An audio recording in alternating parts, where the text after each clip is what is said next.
This immigration issue is being used to divide the people. It's either you love ICE or you hate ICE and you're some radical Antifa terrorist. Constitutional principles that people claim to care about don't seem to matter anymore. Until we get to the point where we are actively defending our community members from being kidnapped, whether it's about ICE or forced vaccinations or whatever, they're going to keep doing it. We know that the way society organizes itself is incorrect, is immoral fundamentally, but how do we go about creating conscious community and organizing around voluntarist principles? This short mini documentary, it's 7-8 minutes long, is an invitation to say, what if we all took that collective energy and put it into building our own visions? And my vision is what I call Liberation 2030. The world of 2030 described by the World Economic Forum is a world where technocrats centrally plan every aspect of society.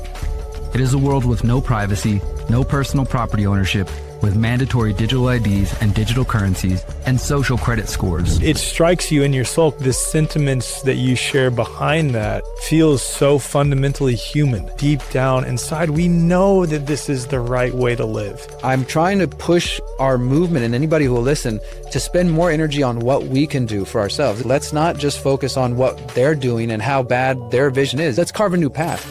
All right, man. So it's been like a year since we put out that episode. I think it's titled Don't Vote, What's Your Solution? Yeah.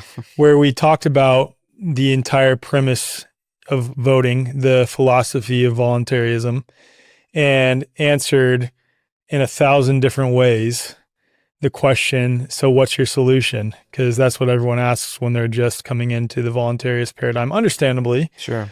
Right. But then also a lot of people ask it in a very snarky way, like, oh, if you don't vote, so what's your solution? And I think you and I and several others, but I really got to give you credit, man. You've been on the forefront of the voluntarist paradigm for quite some time now and have been speaking out about how Trump is this sort of false hero that is misleading a lot of otherwise freedom-oriented people. And we're coming from that frame of mind when we had that discussion during that episode. And I think we got a lot of positive feedback, but then also a lot of people who, not just because of that episode, but because of our general stance, sort of ostracized us that also themselves claim to be freedom-oriented, whether it's people who are just supporters on social media of the larger freedom movement, which that term has sort of lost all meaning at this point anyway, or influencers, so to speak, or other activists or thought leaders, whatever term you want to use there, have sort of kicked us to the side for our perspectives in a variety of ways. And I think it's pretty interesting now. We're almost a year past that first interview, and that was just before the election happened. And I think it'd be good to just give an updated perspective on everything and share some updates on the sort of landscape that we see politically. Yeah. I mean, wow, where to start, right? It's hard not to start with, I told you so. But I'll just get that out of the way and allow that ego moment to exist there of, to be real, as we were saying a few moments ago, it's hard to not take that stance. And I only say that because as somebody like you, and I imagine everybody listening to this, who cares about the future of humanity, it's frustrating to see things that appear so obvious, as we sat here a year ago and talked about right before the election. And I had other conversations with Ian Carroll and other folks that were all, amicable, but was really trying to hammer the point home of like, look at these different connections with Trump, look at these people surrounding him, look at these relationships. I think it's clear where this is headed. And again, I can't fault people for wanting to have hope in some things, but I think it's also part of our human spiritual journey to let go of the systems that aren't serving us and to be willing to wash our hands of things at a certain point, because otherwise we just keep doing the same thing over and over. So yeah, it's there's a little bit of told you so, but it's really more just frustration because I deeply care about where humanity is headed, but also the United States. I'm born in the US, born here in Texas. I don't live here full-time anymore, but the rest of my family does. And I certainly care about the direction of the country, whether I'm here full-time or not.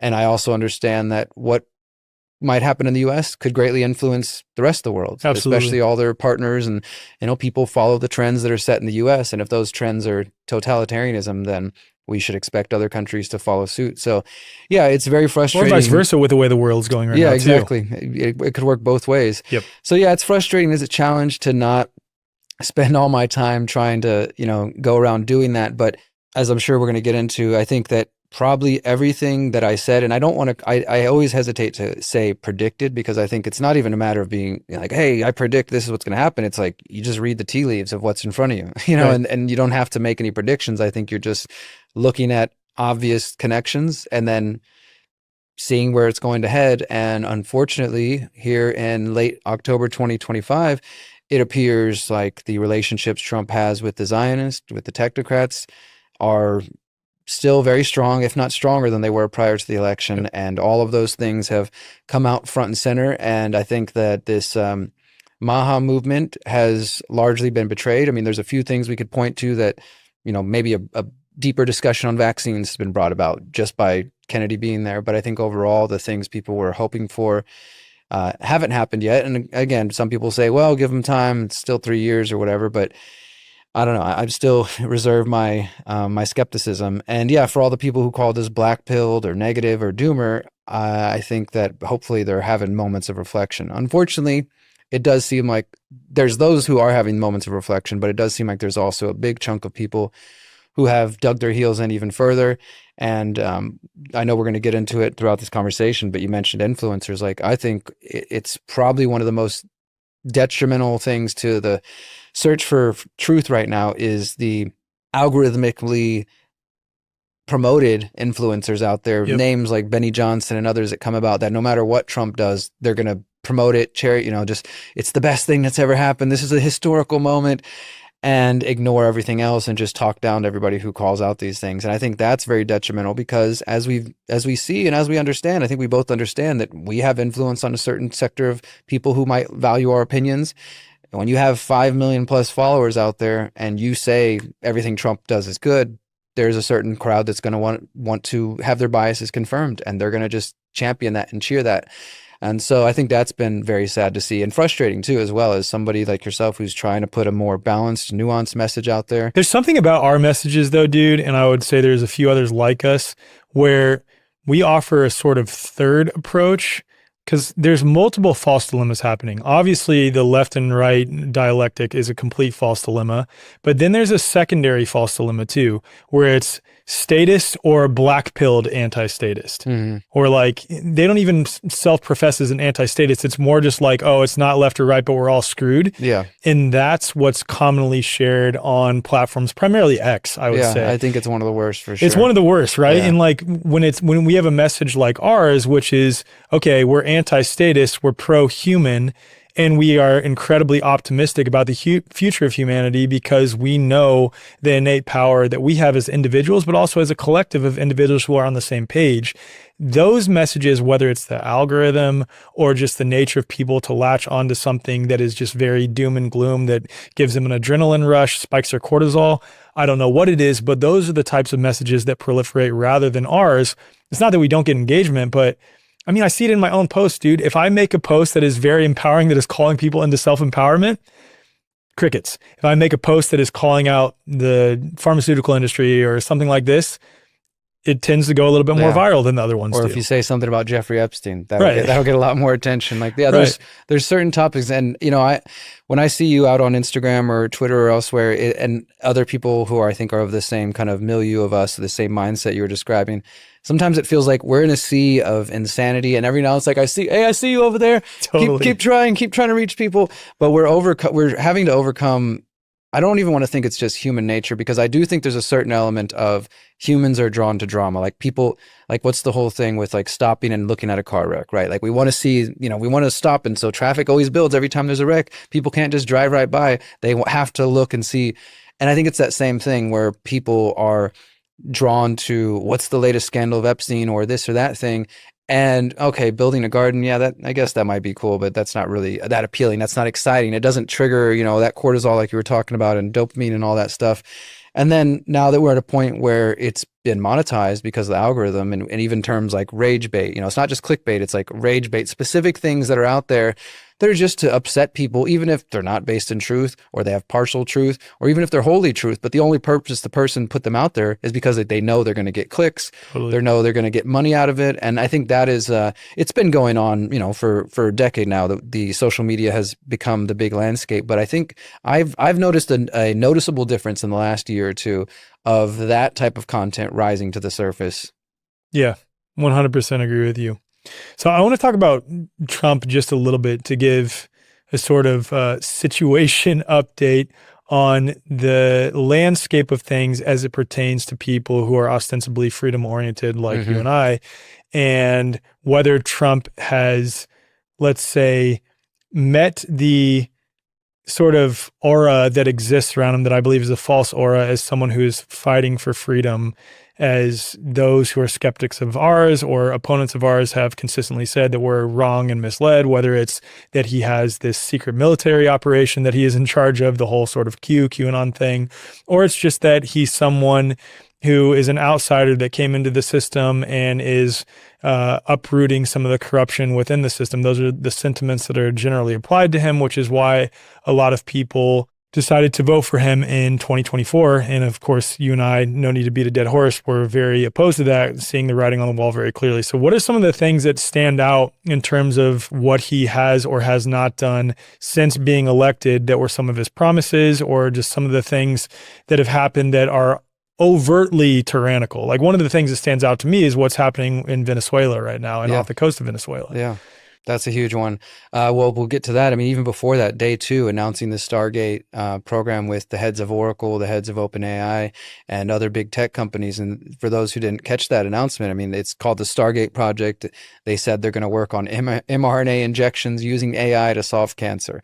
So, I mean, right off the bat, of course, it shouldn't be any surprise because this guy was the head of Operation Warp Speed, but still, a lot of people thought there was going to be going in a different direction. To me, right away, I mean, that just was like, okay, this is where we're headed, right? The big tech folks are in the house. They're announcing these big investments. So that to me was a big indicator. I'm currently finishing up a series for The Last American Vagabond where I write articles. It's just called The Technocratic Trump Administration. And I have 2 parts out so far. By the time people are hearing this, there'll be 3 or 4 parts to it. And the reason I wanted to write this is really for what we're talking about here. It's 10 months in, and a lot has happened. And if you do have family and kids and a job, it's hard to keep up with. Sure, you see the headlines going on, but there's so much happening within the Trump administration, which I do believe is by design. And the article I talk about that you have 2 major influences. For one, since Trump has cozied up with the big tech CEOs, I just call them the big technocrats because that's what they are. Like Zuckerberg, you got to remember, Zuckerberg was infamously quoted in, I think it was 2009, saying that the Facebook motto and the philosophy was move fast and break shit. Like, that's how their mindset was. Like, you just got to do things. Who cares what the consequences are? That's how you get to better things.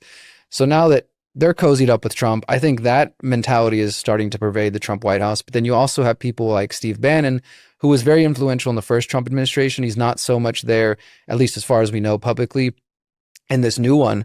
But he's infamous for saying, flood the zone with shit. Just flood it with shit. And he was talking about the time as like, and as a way to overwhelm the media and to overwhelm the Democrats. But I really think that these 2 ideas of move fast and break shit, flood them with shit, and as well as Trump's own mentor, Roy Cohn, who has a whole history of pedophilia and things that Whitney Webb and others have talked about. He also had a philosophy for dealing with the media and dealing with your opponents. He said, you sue them, you move fast, you just beat them up until they can't even, respond. They're overwhelmed. And this is all converging in the way that Trump's second administration is moving. So they're moving very quickly, whether it's the rollout of ICE across the country.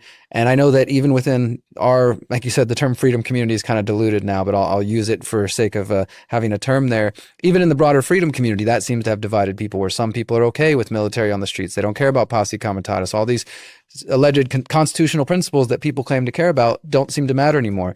Right now, there is National Guard on the streets of DC, Chicago, Portland, Nashville, and there's more coming, right? And the thing that's sketchy about that, dude, is like, even if you believe the argument that they're getting out dangerous illegals who have warrants or whatever the narrative is, which is questionable in and of itself, and there's even questions previous to that underline that regarding, how much that narrative was amplified. Exactly. And even below that, like voluntarist principles, we can set all that aside. It's funny. I have to do that a lot. It's like, when I'm reporting on this thing, I'm like, look, I'm an anarchist, so I don't really think the government should be in charge of the borders, but let me set that aside for the sake of having a conversation. Exactly. For the sake of having the conversation regarding this, from my understanding, there's been multiple incidents incidences when ICE is doing a raid where they're just pulling American citizens that are obviously American citizens out, detaining them, separating them from their children for extended periods of time, which in and of itself is incredibly traumatic and messed up.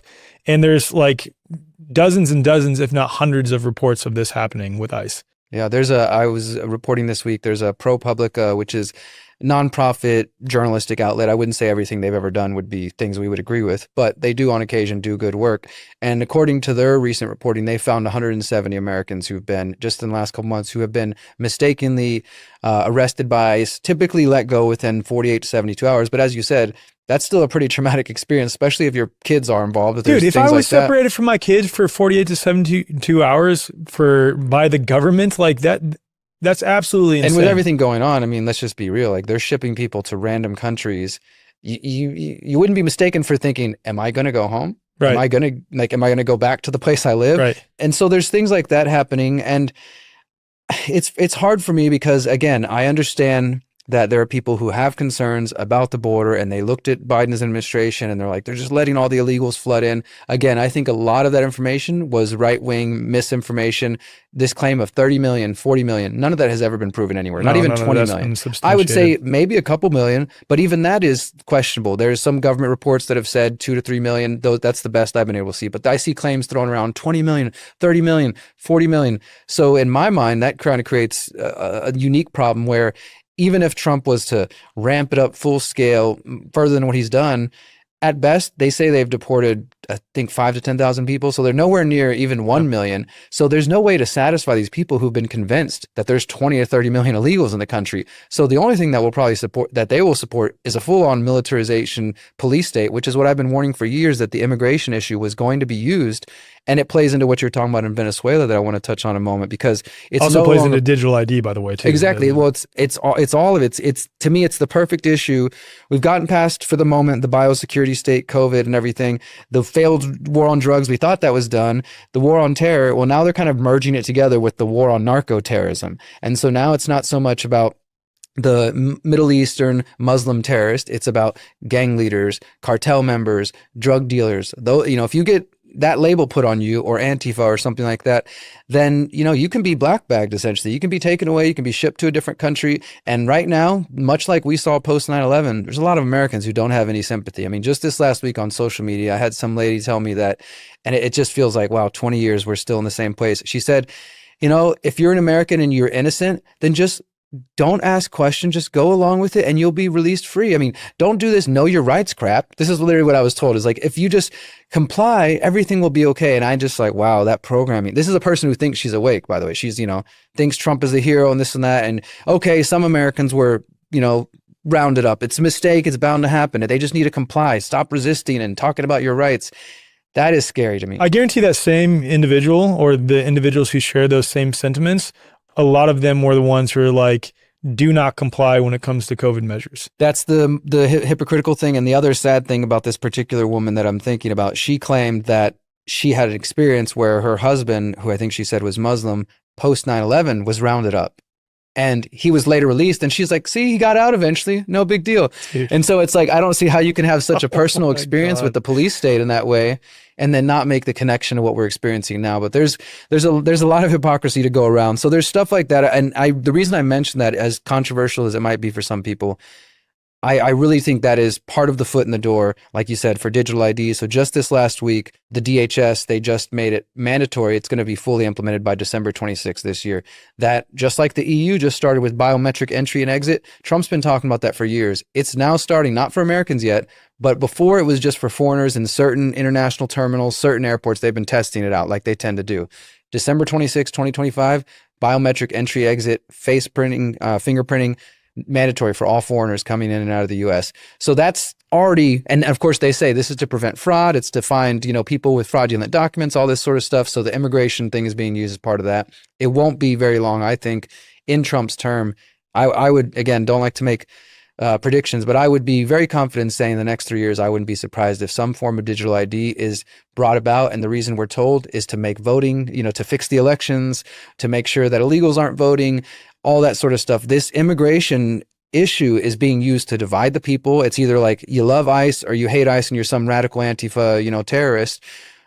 And it's also being used to militarize the streets, to erode due process and constitutional protections like posse comitatus, and just to get people more comfortable, I guess, with seeing that happen. Because this isn't just, yes, there are some Antifa people out there who, and I will admit, I have a certain sympathy for them because I have my anti-authoritarian tendencies. But if you're going to go out there and fight ICE in the streets, you should not be surprised if you get arrested. Like, right, and you're also like, you're if kind of you're gonna, stepping into that space. So, but that's not what everybody is doing, right, and that's so I think people see, like in places like Chicago, there's activists. They might not be voluntarists, but this is a strategy I've promoted for years with Freedom Cells. That look, until we get to a point, especially during COVID, until we get to the point where we are actively defending our community members from being kidnapped, whether it's about ICE or forced vaccinations or whatever, they're going to keep doing it. Yep. So when I see people in Chicago starting to organize decentralized ways of like, hey, ICE is in this neighborhood, I'm not advocating for violence, but they show up and they make their presence known and they're, talking crap to ICE. And some people get in the process of like using their cars to try to block them. I know that's controversial. I'm not advocating or promoting that, but I have sympathy for why people are feeling that way. And just yesterday in Houston, where I'm originally from and where I'm visiting now, literally just yesterday, there was 2 raids in Houston. They made the news, and it was another violent raid. It was ICE showing up. This is another big problem. They're in unmarked cars. They're not identifying themselves. They're masked up. Like, what are you supposed to think? Dude, that's so sketchy, man. Like if anyone did that in any, like, it's rational to think like, who the fuck are you? I'm not going to just let you like hide. Because again, people are like, well, if they should have just sat still and not drive away in your car. It's like, well, of course people know ICE is out there, but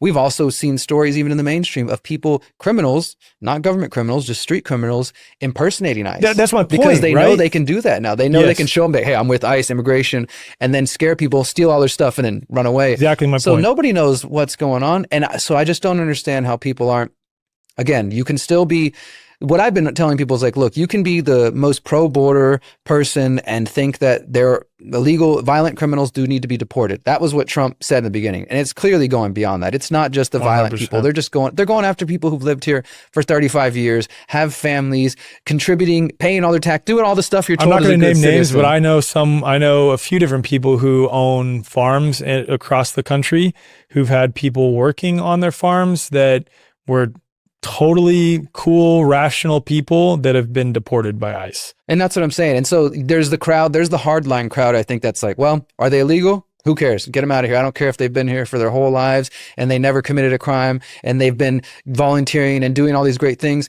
It's like, there's that hardline. Then there's others who I've noticed in the last couple of weeks who are starting to be like, okay, I think Trump's doing more than what he claimed. He's not just going after the violent gang members. Now they're just going after the local maid who was a loved person in the community or whatever, like people who happen to have come illegally or didn't get their paperwork or have some situation and they've been here, never caused a problem, and now those people are being taken away. And so I think that people need to recognize that this isn't going to stop. I mean, there was another new report just came out this week from Drop Site News where they're finding that ICE and Border Patrol are walking around.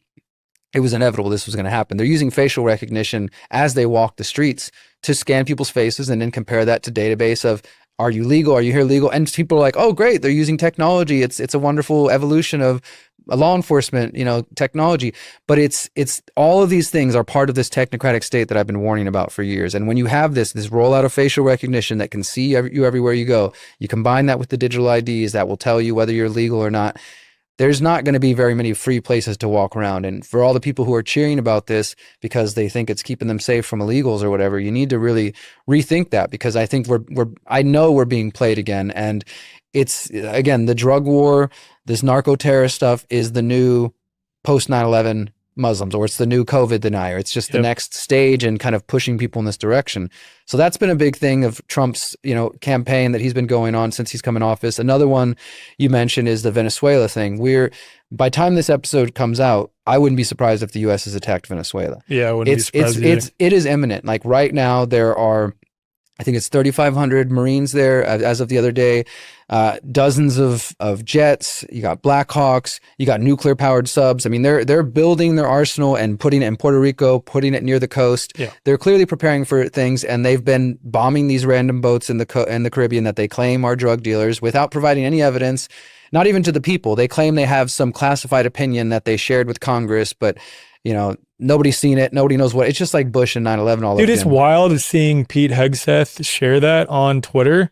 Like that he's so sure. Like, for example, some of the aftermath of some of these boats that have been blown up, he shares these long tweets where he's describing exactly how many of them were on the boat, exactly where they were from, exactly what type of narco-terrorists they were, what gang they were a part of. I'm like, dude, the odds that every single bit of that information is incredibly low, in my opinion. Like, I understand that we have like they have intelligence agencies that they have, they can get this They've got info that we don't have. Sure. For sure. But dude, I do not buy for a second that in every single case they validated every one of those boats that they've blown up. I agree. And, we have a little bit of potential evidence of that. So I think at this point it's up to 10 or 11 boats that have been blown up. And they've said that the numbers of killed is somewhere between 50 and 60.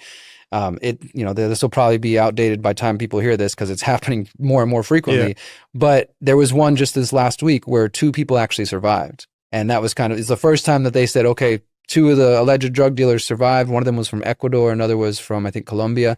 And it created this momentary, literally it lasted 24 to 48 hours, this momentary kind of legal limbo where, for one, we already know they're on shaky ground to drop bombs on random boats in the Caribbean because it's not anywhere near U.S. waters, it's international waters, all these sorts of legal questions that have been around since Bush and Obama started drone bombing people anywhere in the world. And now we have survivors. And so they weren't sure what to do. The U.S. kind of recognized, at least in that case, that they couldn't legally hold them. So they very quickly contacted their home countries and then sent them back. So far, they've said if they're going to hold them accountable in their home countries, we'll see what happens. But the point to me in that is that they recognize that what they're doing is not as legally sound as they might be pretending to believe. 100%. And they're like, okay, well, us starting to hold people hostage, that might be a line too far. So let's send them back home. But the big point on this whole thing is this alleged authority they have is the same authority that Obama claimed he had when he started drone bombing people in different parts of the world, where they said, if there's a terrorist out there that is a potential danger to America, we can bomb them anywhere in the world. It doesn't matter about their sovereignty, their national borders. We can bomb anybody we want because we say they're a threat to us. And what are the other countries going to do? Nothing, right? So Obama normalized that, including killing American citizens in other countries. And now Trump's I call this lately the baton of tyranny. This is the way they just keep passing it back and forth. So Bush set it into motion, Obama takes it, passes it on, and so on and so on. And of course, Trump during his first term, he got rid of the legal requirement where the military is supposed to report how many drone strikes they do and how many civilian deaths there are. So we don't even know how many Biden really dropped. He may have done more than Trump, but Trump seems to be outdoing himself in the first term based on what we know publicly.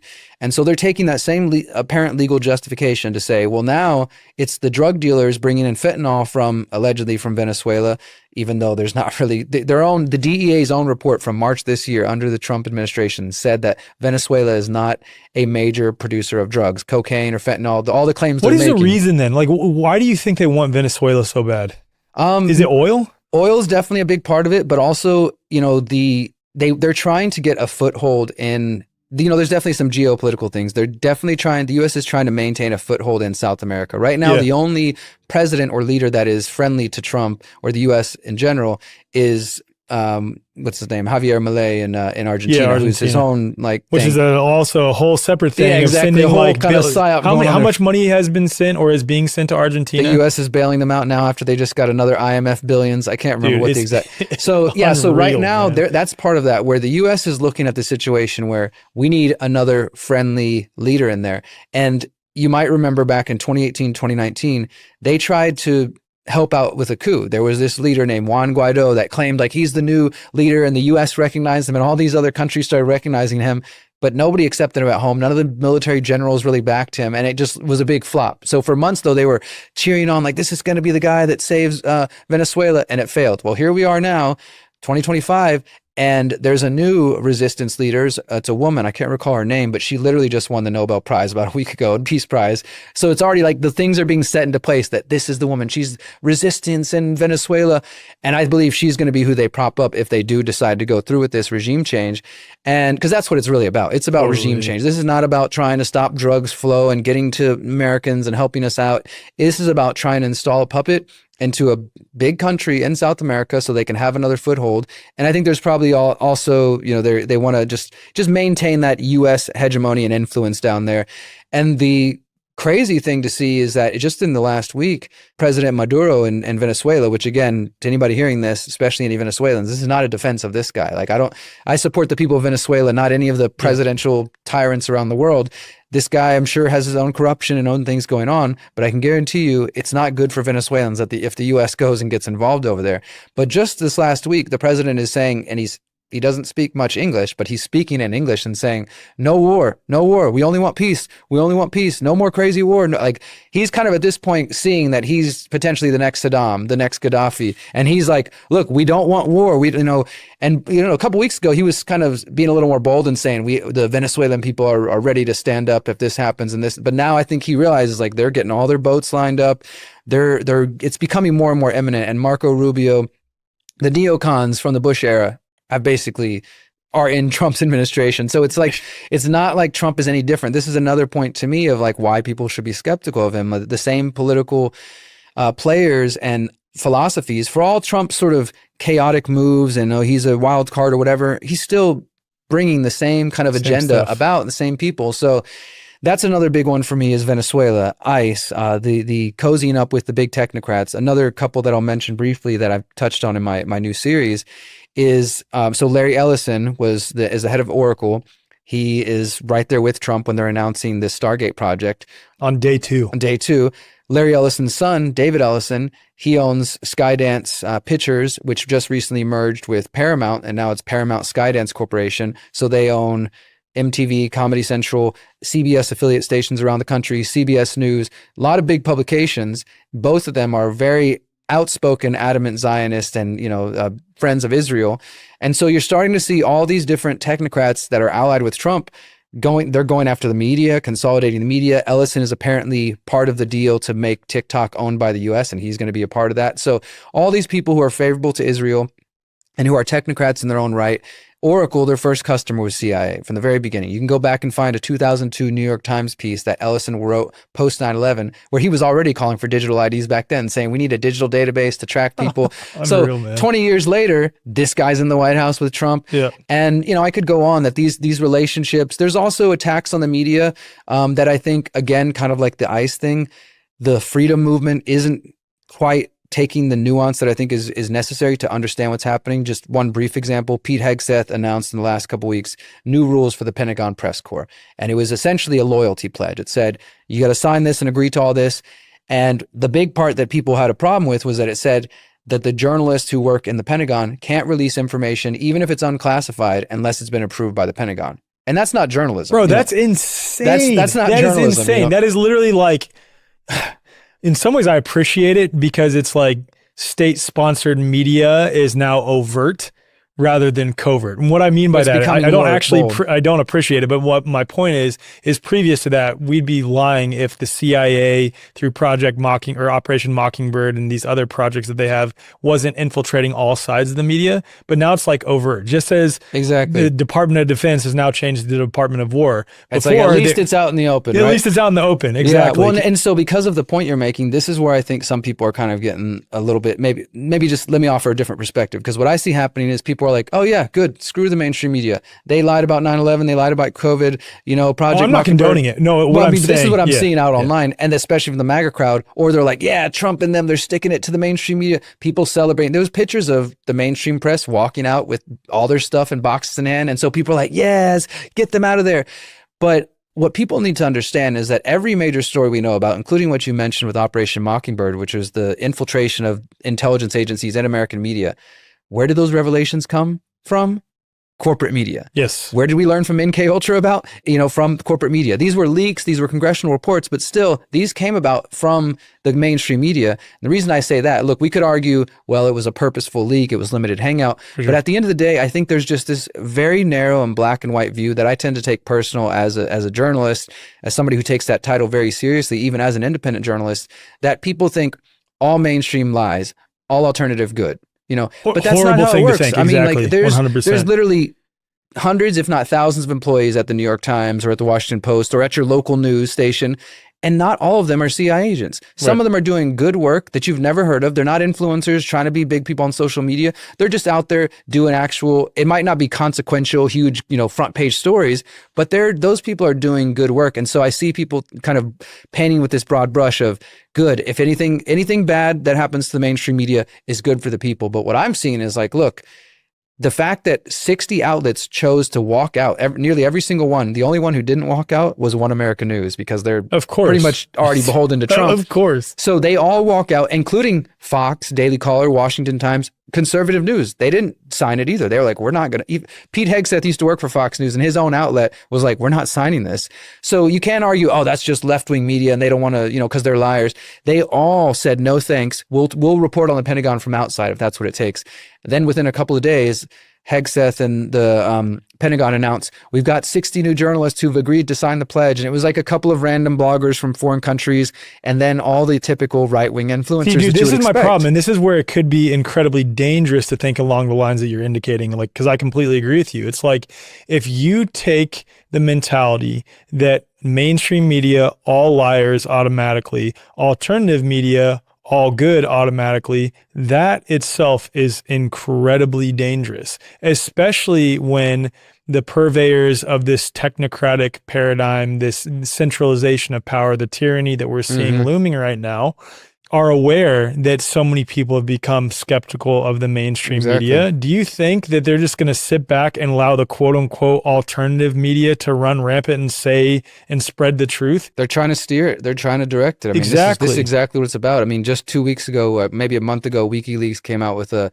report. It was reported elsewhere that there's certain influencers that are getting paid $7,000 per post to post pro-Israel stuff. And then there was stuff about the left-wing influencers promoting pro-Biden thing. Like this happens. People need to understand some of the things you're seeing out there in front of you, people are literally being paid to put out there. They don't even need to be an intelligence agent. They're just getting offered money. And for some people, they have no principles. So they'll post whatever if it means they're going to get a check. And so, yeah, that's exactly my concern is people celebrate. Yeah, they have this new mandate. And because Hegseth tried to promote it as well, the media just wants to roam the halls of the Pentagon freely. And we're putting restrictions and they don't like that. So they chose to say no. What the big thing was, because they're saying, what's the point of being in there if we can't communicate with anybody? That's always the job of journalists. And, on one hand, you could understand from a government perspective, you put on your status hat, their job is to try to restrict the flow of information. Of course. They don't want there to be leaks. They don't want there to be transparency. And the journalist's job is to develop sources and to talk to people. So you do that, you hang out at the Pentagon, you meet some officials and they become friendly with you and they might start sharing things privately to you. They're trying to prevent that. So this new pledge of no information coming out unless it's been approved is about trying to stifle that flow. Well, now they've announced they got a whole new slew of influencers who have agreed to sign the pledge. So anything coming out of the Pentagon from those journalists is going to be things that they've approved and that they want out. So, yeah. I mean, like you said, it's going from being covert, and this again is not a defense of the mainstream media and everything they've ever said. It's a defense of transparency and truth. And I think we need transparency. We need truth if liberty is going to thrive. In a society without transparency, liberty doesn't thrive. Amen, dude. So well said. And what I meant by I appreciate it is it's like, I appreciate that at least they're not lying now. They're being overt, that it's like we only want state-sponsored media. You know what I mean? Yeah, exactly. At least that's out in the open now. My problem mainly is just that the people who are clapping like seals, like celebrating as if it's good for us or something. And I keep seeing this sort of thing where people have confused, and this is a bigger picture that I think us voluntarists understand, that people start to identify with the politicians and they think that's like, so something that's good for Trump is good for me. So something that's good for the government is good for me. So yay, they're celebrating. We got rid of those media out of here, and people are like, awesome. That's not going to benefit you in any way. No, dude, I even caught myself in this conversation. I said we, and then I was like, wait, hold a second. It's not me.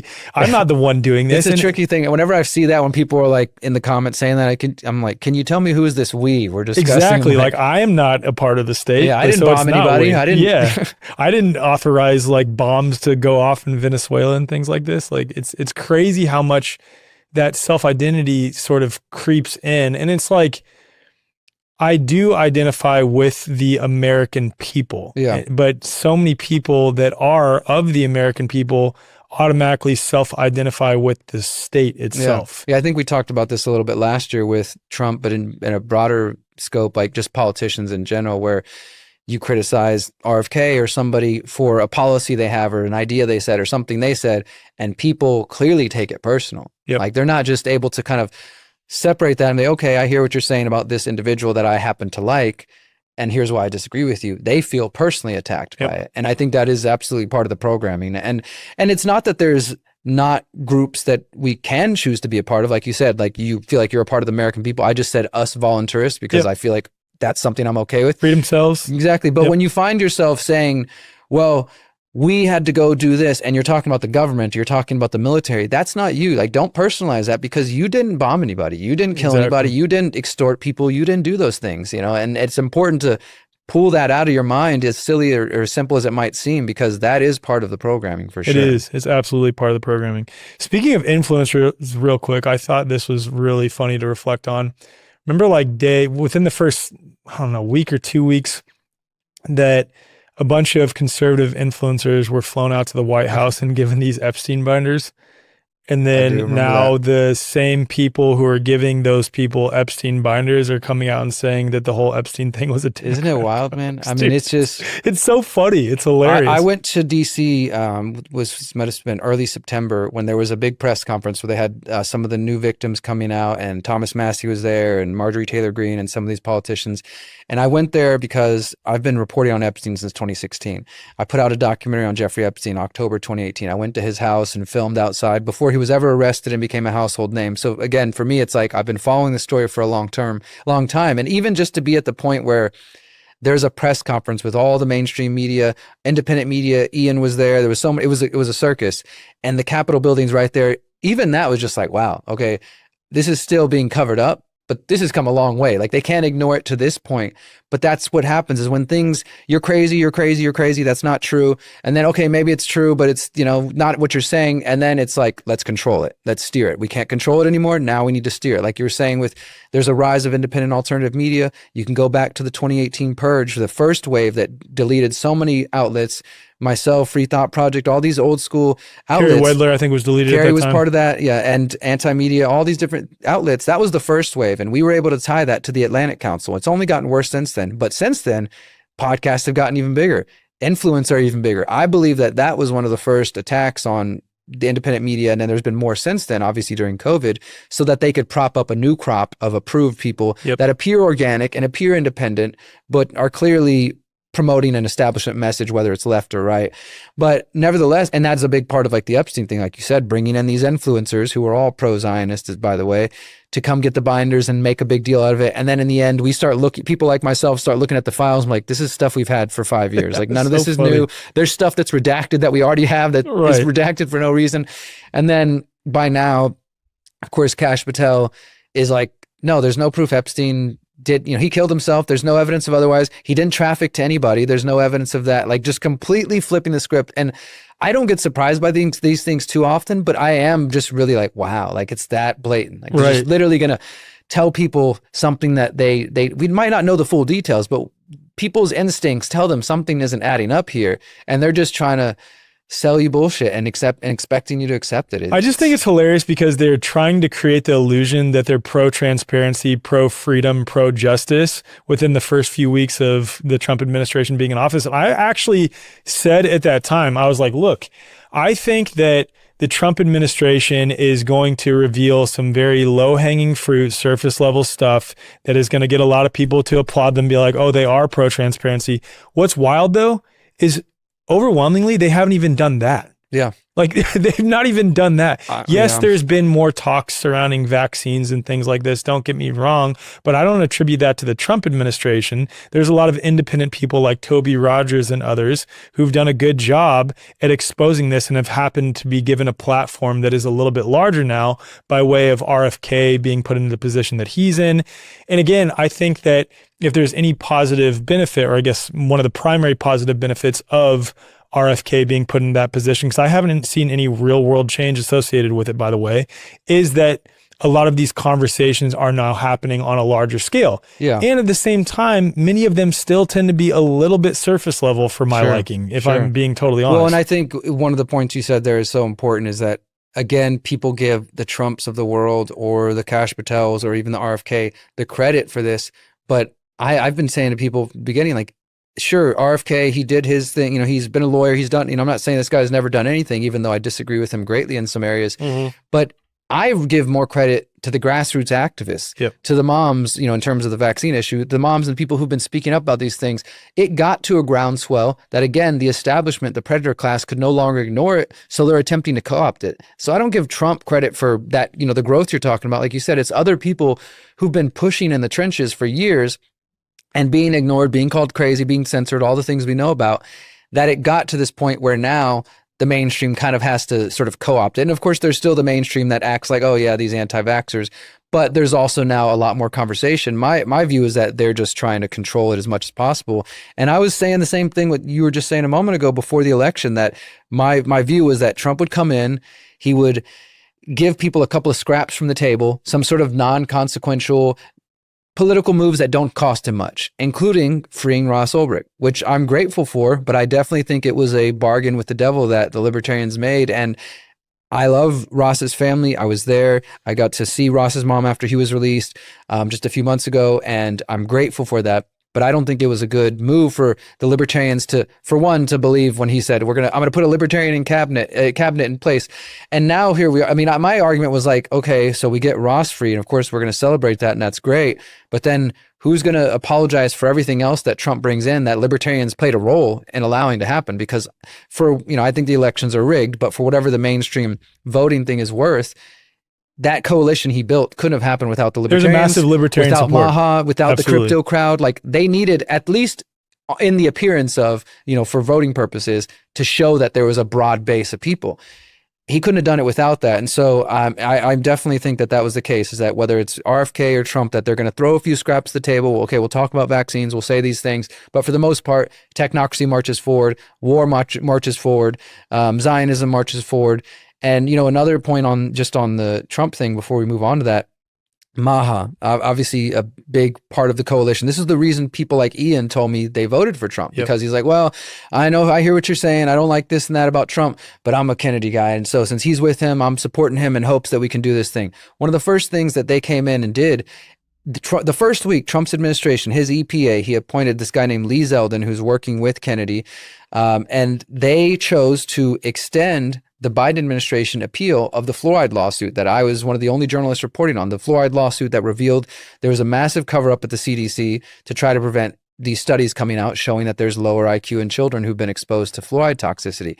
And if Trump is really about Maha, making, America healthy again and all this stuff, they could have come in immediately and said, nope, we're not going to continue this appeal. We're going to let the court's decision stand, and we're going to let them move forward, and the EPA is going to have to ban fluoride. Instead, one of the last days he was in office, Biden or whoever was running his thing, they issued an appeal of that decision, and Trump came in and extended it, and they've continued it. And so they're fighting in court right now to overturn this federal court ruling, which said that fluoride was a toxin and that the EPA needed to do something about it. So they're actively fighting right now to keep fluoride in the water. So there's little things like that aren't making the headlines that to me just show that this whole Maha thing was a huge psyop as well. And we could get into debates about whether Kennedy knew or he was playing a role.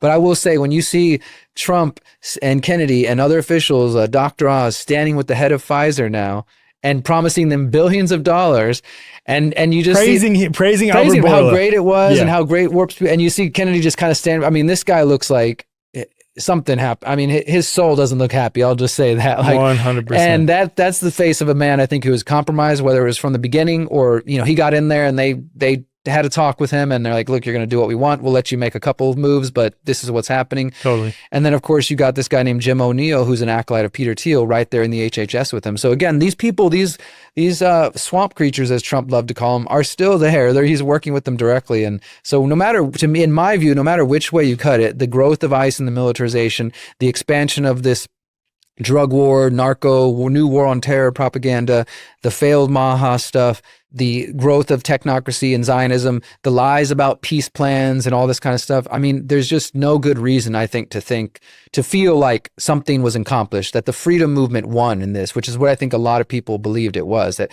this movement that's been building since before the internet and then now has exploded with social media, Trump's getting back in the White House was the culmination of all our efforts or something like that. It's not true. I want to discuss a few more things. I don't want to belabor the point on we were right, but it is important to talk about a few other things. I want to talk about Palantir a little bit, and Peter Thiel and those connections, and what has sort of come with the Trump administration with the second term. But before we get there, related to the health stuff, the thing that stands out so much to me is that in 2012 and 2013, Trump made multiple tweets where he's openly questioning vaccines and openly calling for an investigation of vaccines as it pertains to autism being one of the causal mechanisms possibly behind autism. And he was openly discussing this back in 2012, 2013, maybe even before that. And for him to go from that to everything that happened with Operation Warp Speed, to nominating Scott Gottlieb as the commissioner of the FDA, who then went on to work for Pfizer, to giving Fauci a medal before leaving office, to standing on stage praising Albert Bourla, and then striking a new deal with Pfizer, to repeatedly praising the vaccine, calling himself the father of the COVID vaccine. He just got another one a couple of weeks ago. He literally, the White House announced he got his flu and COVID shot at the same time. Yeah, see, this is what I'm talking about. Like, the whole argument that I hear from people when they see that, who are still supporting Trump, the primary one that I see is that, oh, he's keeping his friends close, but enemies close. I'm tired of hearing that. I'm so sick of hearing that too. I'm like, what real world evidence is there that he's doing anything to initiate any sort of change and keeping his quote unquote enemies closer? How do you know that these aren't just his friends, literally just his friends? Yeah. Yeah, it's that one is, there's these common talking points, and I feel like they're either seeded by the CIA or it's just what people grab onto so they can kind of allow the cognitive dissonance to keep working in their brain and not have to face things that they're not ready for. But that one seems to be, it was last year, it was like you're just blackpilled. This year, it's, you keep your friends close, enemies closer. I've seen that so many times. And like you said, I mean, to believe those sort of things, whether you're a Q person or just somebody else that kind of lives in the fantasy world, you have to ignore factual evidence that's right in front of us. Yep. Like, I can see him on a stage praising Albert Bourla. I can see that. I can see the White House doctor saying Trump got the COVID shot. I can hear him praising warp speed still. You have to ignore all these factual things that we know are true and instead believe that there's a secret plan behind the scenes. And the real reason he's working with these people is because he's, whatever, he goes into the whole fantasy. And I think that's really sad that some people are choosing that instead of facing uncomfortable truths. And I think we might have touched on this last year too, that what I've seen a lot of resistance to questioning Trump is because people then are afraid to take personal responsibility because they're like, well, look, I hear maybe it is true, but if it's true, this was before the election, then it's going to be full on communism, because if Trump's not a hero, then, oh my God, we're screwed and all the bad things are going to happen. Instead of like, okay, maybe that is true. And maybe that means it's time for me to let go of this political idea that we're going to save ourselves that way. Maybe I need to start thinking about how I can take care of my own life, my own family. And that's more work. It's more energy, time, money, etc. And some people aren't ready to do that, don't want to do that. They would rather just keep believing somebody else is going to save them. And I think it's unfortunate because we need as much help as we can get. I'm still very much, there's people who are of the belief that we should stop worrying about waking people up and we should just focus on those of us who get it. Like John talks about this, John Bush talks about the remnant. And I've heard other people say this, like, those who get it, there's even like some biblical sort of, piece of it there. Those who get it, let's focus on cultivating the new world with them, right? And those who haven't seen it, it's too late or whatever. Maybe it's my own sort of emotional fault where I don't want to give up on people, even as much as they frustrate me. I tend to feel that if we're alive, if we're breathing, there's still hope, like real hope, not hope in politicians, but hope in reaching people. I see it in the people around me and some of my neighbors, man, that are starting to get it more and more and ask questions and things like this. And if we were to just say, you know what, I'm going to exclusively create content that is aimed at only those who are already in the know and not even bother, because I see you posting things that I see a synergy between the things we post, because it's both, we're trying to shake people from their slumbers still, in addition to focusing on the positive solutions and the great things that are available already, still trying to shake people out of that. And I tend to see that as like, to use the tired Matrix analogy, it's like we're trying to pull people out of the Matrix, but we're also trying to build the new world. And because there needs to be another place if we're not going to be a part of this. But I still find my role of like, okay, through journalism and content creation, trying to wake up those folks trapped in the Matrix. And as they start to come out of that, say, hey, come check out all the amazing things we're doing over here. Check out the way forward. Check out all this stuff. And that's just, we're not all going to take that role, but for me, it still feels valuable. Same. Maybe in the future, I will be like, all right, it's too late. Screw them. Like, we have to focus exclusively on just building because there's no saving these people. But it doesn't feel like we're there yet. And to me, it still feels valuable, as frustrating and challenging as it can be, to try to reach those people. And because I'm sure, like you as well, I do get the emails that tell me, you helped wake me up from Q. You helped me see through Trump because of your writing, because of this thing you did, this documentary, whatever. Just over the last year, dude. I've had people who voted for Trump. They're like, I see it now. And I've had a few just this last week comments saying like, hey, you helped me. You know, I didn't want to hear you before and I voted for him 3 times, but now it's obvious this and that. So there's still hope and there's still time for people to wake up and, you know, find their own truths. And I think that's important, you know. So I try not to get nihilistic about and overwhelmed, because yeah, absolutely do. I have my days where I'm just like, oh my God, I can't believe people are still buying this. And then my own frustrations with the algorithm, man. I mean, I've had a few rough days over the past couple months where I'm like, damn, I know I'm creating quality content. I know I'm doing good reporting here, but I'm still shadow banned on X. Would you say X primarily, bro? There's something about X with. Yeah. I had massive growth for a little while, and then I've literally just seen it sit still for the last 3, 4, 5 months, and I know it's related to what I'm talking about, and so that's sitting still or going backwards, and.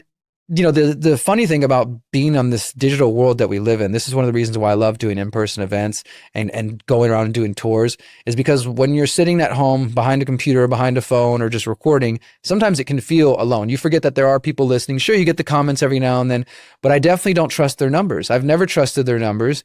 And when I go out in the real world and I get invited to an event or I go do my own talks, okay, there could be 100 people in every city I should go to, and maybe more, maybe 200.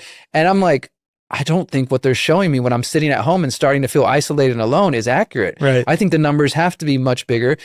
And maybe those other people really aren't reaching millions. Maybe that's inflated even. And that's just designed to give that appearance of how powerful and influential that ideas or those messages are.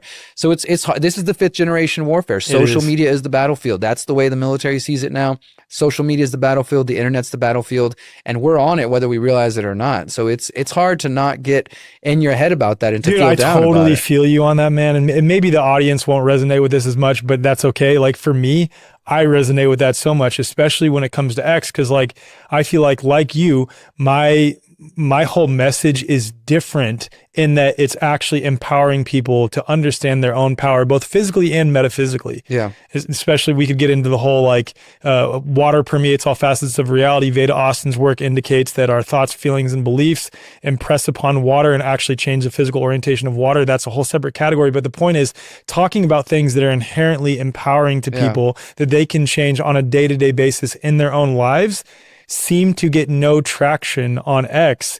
And it messes with my head. I'm like, this, I feel like is such an empowering thing for people to understand, or even just the message of voluntarism. Like quite literally, the state runs off of our conditioned beliefs and their authority. And then I would say consensual and contractual relationships related to that, driver's license applications, things like this, which there are ways to get around through equity. There's other like approaches to that. But the point that I'm getting at is it's as simple as dissolving conditioned fear-based beliefs in mass. Even just a portion of the freedom movement was just like, no, I'm not doing that anymore. People are addicted to fear, man, and they're addicted to drama. And I think that's the, you know, the reptilian brain or whatever you want to call it. And the algorithm definitely favors it and promotes it. And then, you know, that's I've been hanging out a lot with my nieces and nephews as I'm visiting town, and I've been reading more and more about this phrase that keeps coming up, brain rot, in terms of like what, not just for the young kids, but obviously for the young kids, but even for us. You know, I'm 40 right now, so everybody my age and our age and younger, right? Yeah. I think those of us who grew up a little bit before the internet and then grew up with it after it became, but those who are growing up with it completely, they're going to face different challenges, I think. Like for us, it's like as content creators or anybody out there who's trying to create content, especially positive content, and in this broader space, there's a home for it. There's a space for it. There's clearly a desire for it, but the algorithm doesn't promote it. Right. And the algorithm seems to even downrank it and push it out of people's awareness. So I worry about that. And I've been kind of studying this as I'm spending time with my 15-year-old, 12-year-old, 10-year-old nieces, and what are they watching as they're looking on their, you know, devices and scrolling and it's mindless stuff. Because I started thinking, I'm like, okay, how can I was literally thinking about this on the way to this interview. How can I learn from what they're watching and start to not change my content towards that, but keep it in mind. Because for me, I want to have an audience that's not just people my age or our age or a little younger, but what about the kids that are just graduating from high school right now, college? I want to reach them, and that's why I do documentaries, because I feel like that's a good format for some things.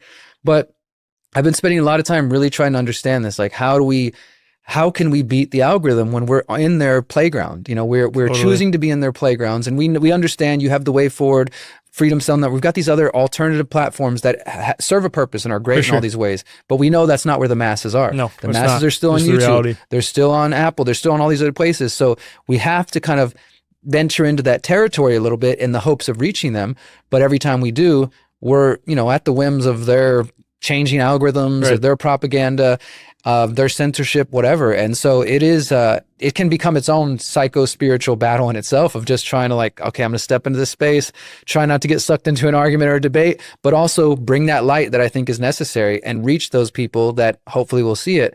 But it's frustrating when you put it out there and you're like, wow, okay, I've got this many thousands of people on this platform or this one, and this got 10 interactions or likes. And it's challenging. And I think that is part of the psychological operation, because they would love for us to just quit. They would love for us to give up. But sorry to say, whoever's trying, I don't think we're going to give up anytime soon. No, and just like you, when you go to various cities, I'm sure you get a bunch of people coming up to you like, thank you so much for the work you're doing. I really appreciate it. When you go to events, and that's validating to me too. When I go out, I'm like, oh, I am actually making an impact. I am reaching people. It's really cool to see that. And that's why I much prefer the in-person events. And I know we're going to talk about the People's Reset later in this conversation. Because I think gatherings like that are so incredibly important. Absolutely. I mean, I've been trying to just get people, not just the People's Reset, but whatever it is, like organizing your own community, because not only because it serves us, and the solutions I think that are relevant right now are very difficult to do as a single person or just one family. So you need that strength in community. But it's, there's a reason that the phrase touch grass has become popular, because I think even people who aren't awake in terms that we would say intrinsically understand, we're spending a lot of time on the internet, and we need to get outside, and we need to get connected with each other. So it's like there's something inside of us as a species that is wanting that. And there's some who are maybe too far in the other direction and they don't quite feel it. But it's important for us to get outside, get connected to each other, and get connected to spirit, because that's really what it comes down to. I mean, everything we're facing is the spiritual battle. Amen. Most healthcare today operates on an outdated mechanistic model, treating the body like a battlefield rather than a self-healing system. You wait months for an appointment only to receive a rush diagnosis that labels you rather than truly understanding your unique health. Even in holistic health, many practitioners rely on endless lab tests and supplement protocols, addressing symptoms instead of the root cause. And the result? Another prescription or supplement regimen that merely suppresses or masks symptoms rather than facilitating true healing, whether the imbalance was physical, emotional, energetic, or a mix of all three. And that's why Dr. Tom Cowan co-founded the New Biology Clinic, to offer something radically different. As one of the most respected natural health doctors in the world, Dr. Cowan has spent decades challenging conventional medicine and advancing a deeper understanding of human biology, water, and natural health. His work isn't just about rejecting the mainstream, it's about offering a more truthful, biologically coherent approach for healing. The New Biology Clinic recognizes that health isn't about fighting disease, it's about restoring balance. You're not a diagnosis, you're an individual with a unique story, and healing should honor that. With virtual consultations available worldwide, the clinic offers a flat-rate monthly membership that gives you direct access to practitioners who take the time to actually listen. Members also get exclusive health live streams, a resource library, and live sessions covering everything from biofield tuning and breathwork to movement and meditation, all designed to support whole body healing. And if you're not ready for a membership, you can book a one-time appointment, sign up for an enrichment-only membership for the healing modalities alone, or schedule a free connection session with one of the care team members to see how the New Biology Clinic can help in your specific situation. This isn't about keeping you dependent on doctors. It's about making you sovereign over your health. Head to newbiologyclinic.com and use code THEWAYFORWARD, and that's spelled The Way, F-O-R-W-A-R-D, for $50 off account activation, or just head to the show notes for more info. If you're a member of The Way Forward, email hello@thewayforward.com for $150 off. Your body already knows how to heal, and New Biology Clinic helps you remember. So one of the things that really stood out to me, and we talked about this a little bit in our last episode, was Trump's relationship, not directly to Peter Thiel, but through JD Vance to Peter Thiel and through some other avenues as well, but nonetheless, a relationship with Peter Thiel. Obviously, that relates to Palantir. Has there been any sort of updates or anything worth reporting related to that at all? Because that probably plays right into the digital infrastructure, digital ID, and things like this. I mean, everything we were talking about last year in terms of warning about that relationship is still relevant. There haven't been major revelations in terms of Peter Thiel taking on a bolder role, although, as I said, there's been at least a dozen of his acolytes. I think last year when I was talking to you, I was writing about people who were already kind of surrounding Trump and connected to Peter Thiel. But now, since Trump has actually chosen people, there's at least 15 to 20 people who have worked directly for Peter Thiel, worked for Palantir, or worked for one of Peter Thiel's funds that are now in different positions in the White House, including one person I think is worth mentioning. His name is Michael Krasios, very little known guy in our circles, but he's like the head of the Office of Science and Technology. He went to Bilderberg this year. He worked for Peter Thiel's firm. Like, so there's people like that who are still in there. And I wouldn't be surprised if Palantir is involved with some of the ICE contracts because, as I mentioned earlier, they're using facial recognition now. They've got to be. And they're obviously gaining major benefit from the Zionist war on Palestinian people. They're involved in that, and they're big embracers of the Zionist philosophy.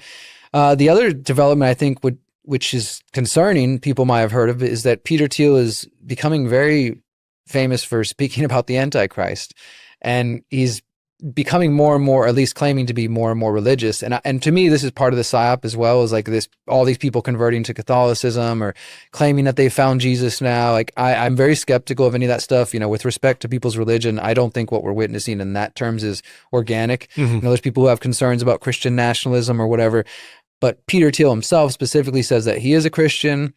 He also still claims that he's a libertarian, which is, I don't see how you're libertarian when you're taking government contracts and military industrial. But he recently gave this 4-part lecture in San Francisco that was private, off the record, but audio hasn't been leaked, but transcripts have been leaked. And for whatever reason, he is very obsessed with the Antichrist right now. And what I think is very telling and just interesting is he is positioning himself as the resistor to the Antichrist. He's claiming that people who want to regulate things like AI are actually the Antichrist, because he says, well, yes, AI could cause problems, but we need to embrace it, and that's going to be the way we're going to save the world. It's actually the people who want to limit AI. Those are the people who represent the Antichrist.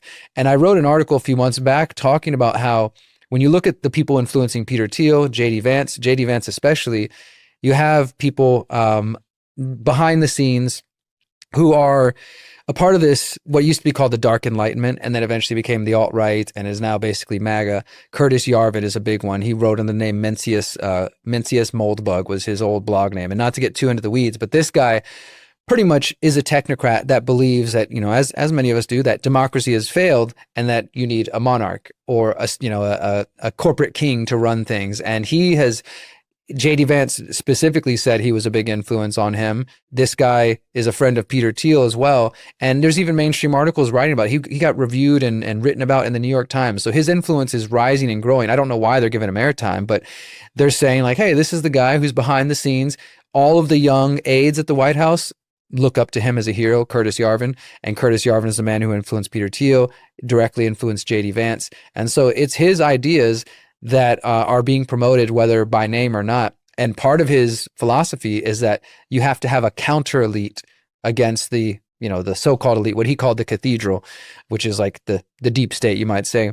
But it's funny because they're trying to position themselves as the anti-establishment. But in my view, we're just witnessing at best 2 different billionaire Zionist groups versus each other, if you even believe that there's really a versus going on. Yeah, if there's different factions. Exactly. So at best, though, Peter Thiel, Curtis Yarvin, and these folks are trying to position themselves as the counter elite. They recognize that they're elitist, that they're billionaires, and they have all this wealth and power and everything, but they're saying that they're the ones who are going to protect society from the progressive George Soros, that class, and apparently against the Antichrist, which is just, I don't know, it's astounding. I'm not saying Peter Thiel's the Antichrist, although people might say he's in the running for it. But the fact that this is becoming kind of his new mantra of like giving lectures on this, speaking about it. He talked to the New York Times about it, and he got asked a question like, do you think humanity should continue to exist? There's a really viral clip out there, and he hesitated. He stuttered. He's like, like this guy can't even tell you that he thinks the human species should go on. Such a softball question for like any normal human being. Yeah, try to be answer. normal for a moment, Peter. Just say, yes, of course, we want humanity to continue to exist. What do you think? We're crazy?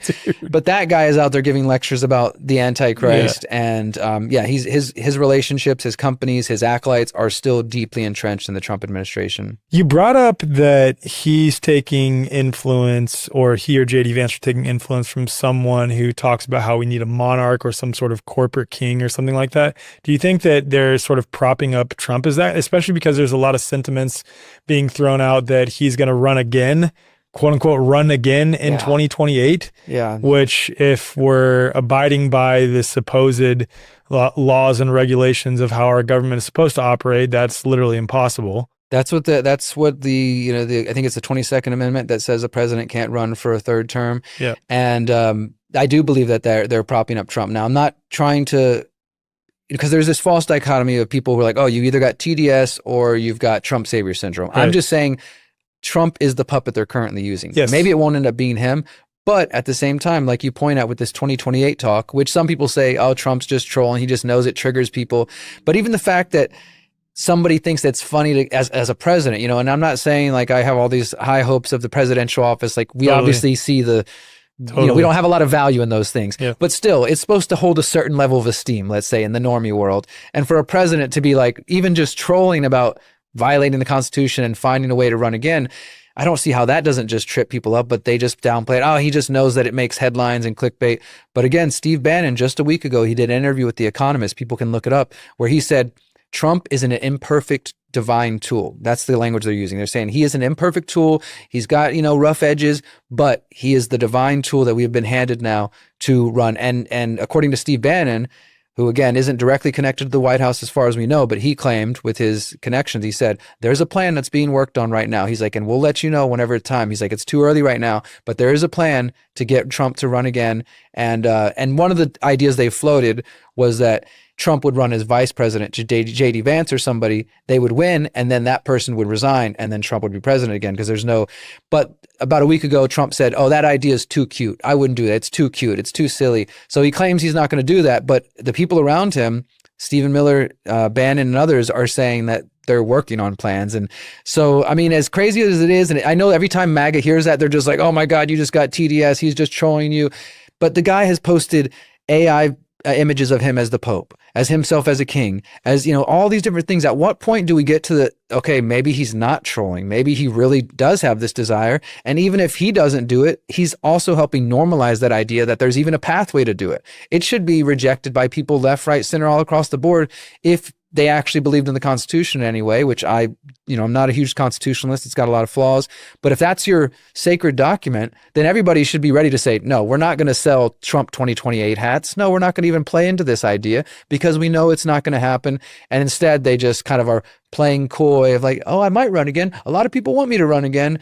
And it's just dangerous to me, man. It's the fact that those ideas are even being normalized in any kind of way is not setting a good precedent. This is a good segue into talking about the No Kings protest, because I have a lot of problems with the No Kings protest. Like, one is that the idea that this man is so influential in your life that you feel the need to go out and protest against him and sort of form a quasi identity surrounding another man is problematic. That's one piece. The second thing is, a lot of the people who are No Kings protesters were the same ones telling people to mask up and telling people to stay inside, to stay 6 feet apart. And then the third thing is, they'll say No Kings on one hand when, they're opposing Trump, but the moment we can get our quote unquote king into office, we're going to do that at our first chance for sure.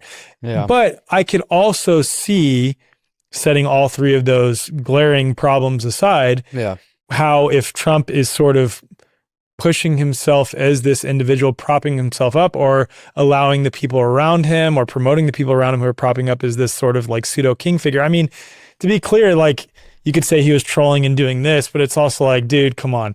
When he posted that video of himself. That was an AI video of him in a fighter jet with a king crown on, which I thought was kind of funny because it's like, oh yeah, he's trolling, but at the same time, it's like that the Q crowd, which is still very large, or like the people who very clearly have Trump worship syndrome, which is still very large. Yeah. The MAGA crowd, they kind of want that. They want Trump. They love it. They love it. And they don't think of it as just trolling. They're like, no, we literally want, just like you're talking about with Steve Bannon, things like this, saying, no, we're working on some way for him to get back in. So it's like, I don't know. What is your take on the No Kings protest? Do you agree with the first three things I said first Absolutely, 100%. So I went to the June protest in Houston, and then I went to the one that just happened in October. I just happened to be in town both times and decided to go there. And I didn't go so much as a protester. I didn't have a sign in my hand or anything like that, although I definitely agreed with a lot of their concerns, but also had the same issues that you were mentioning there.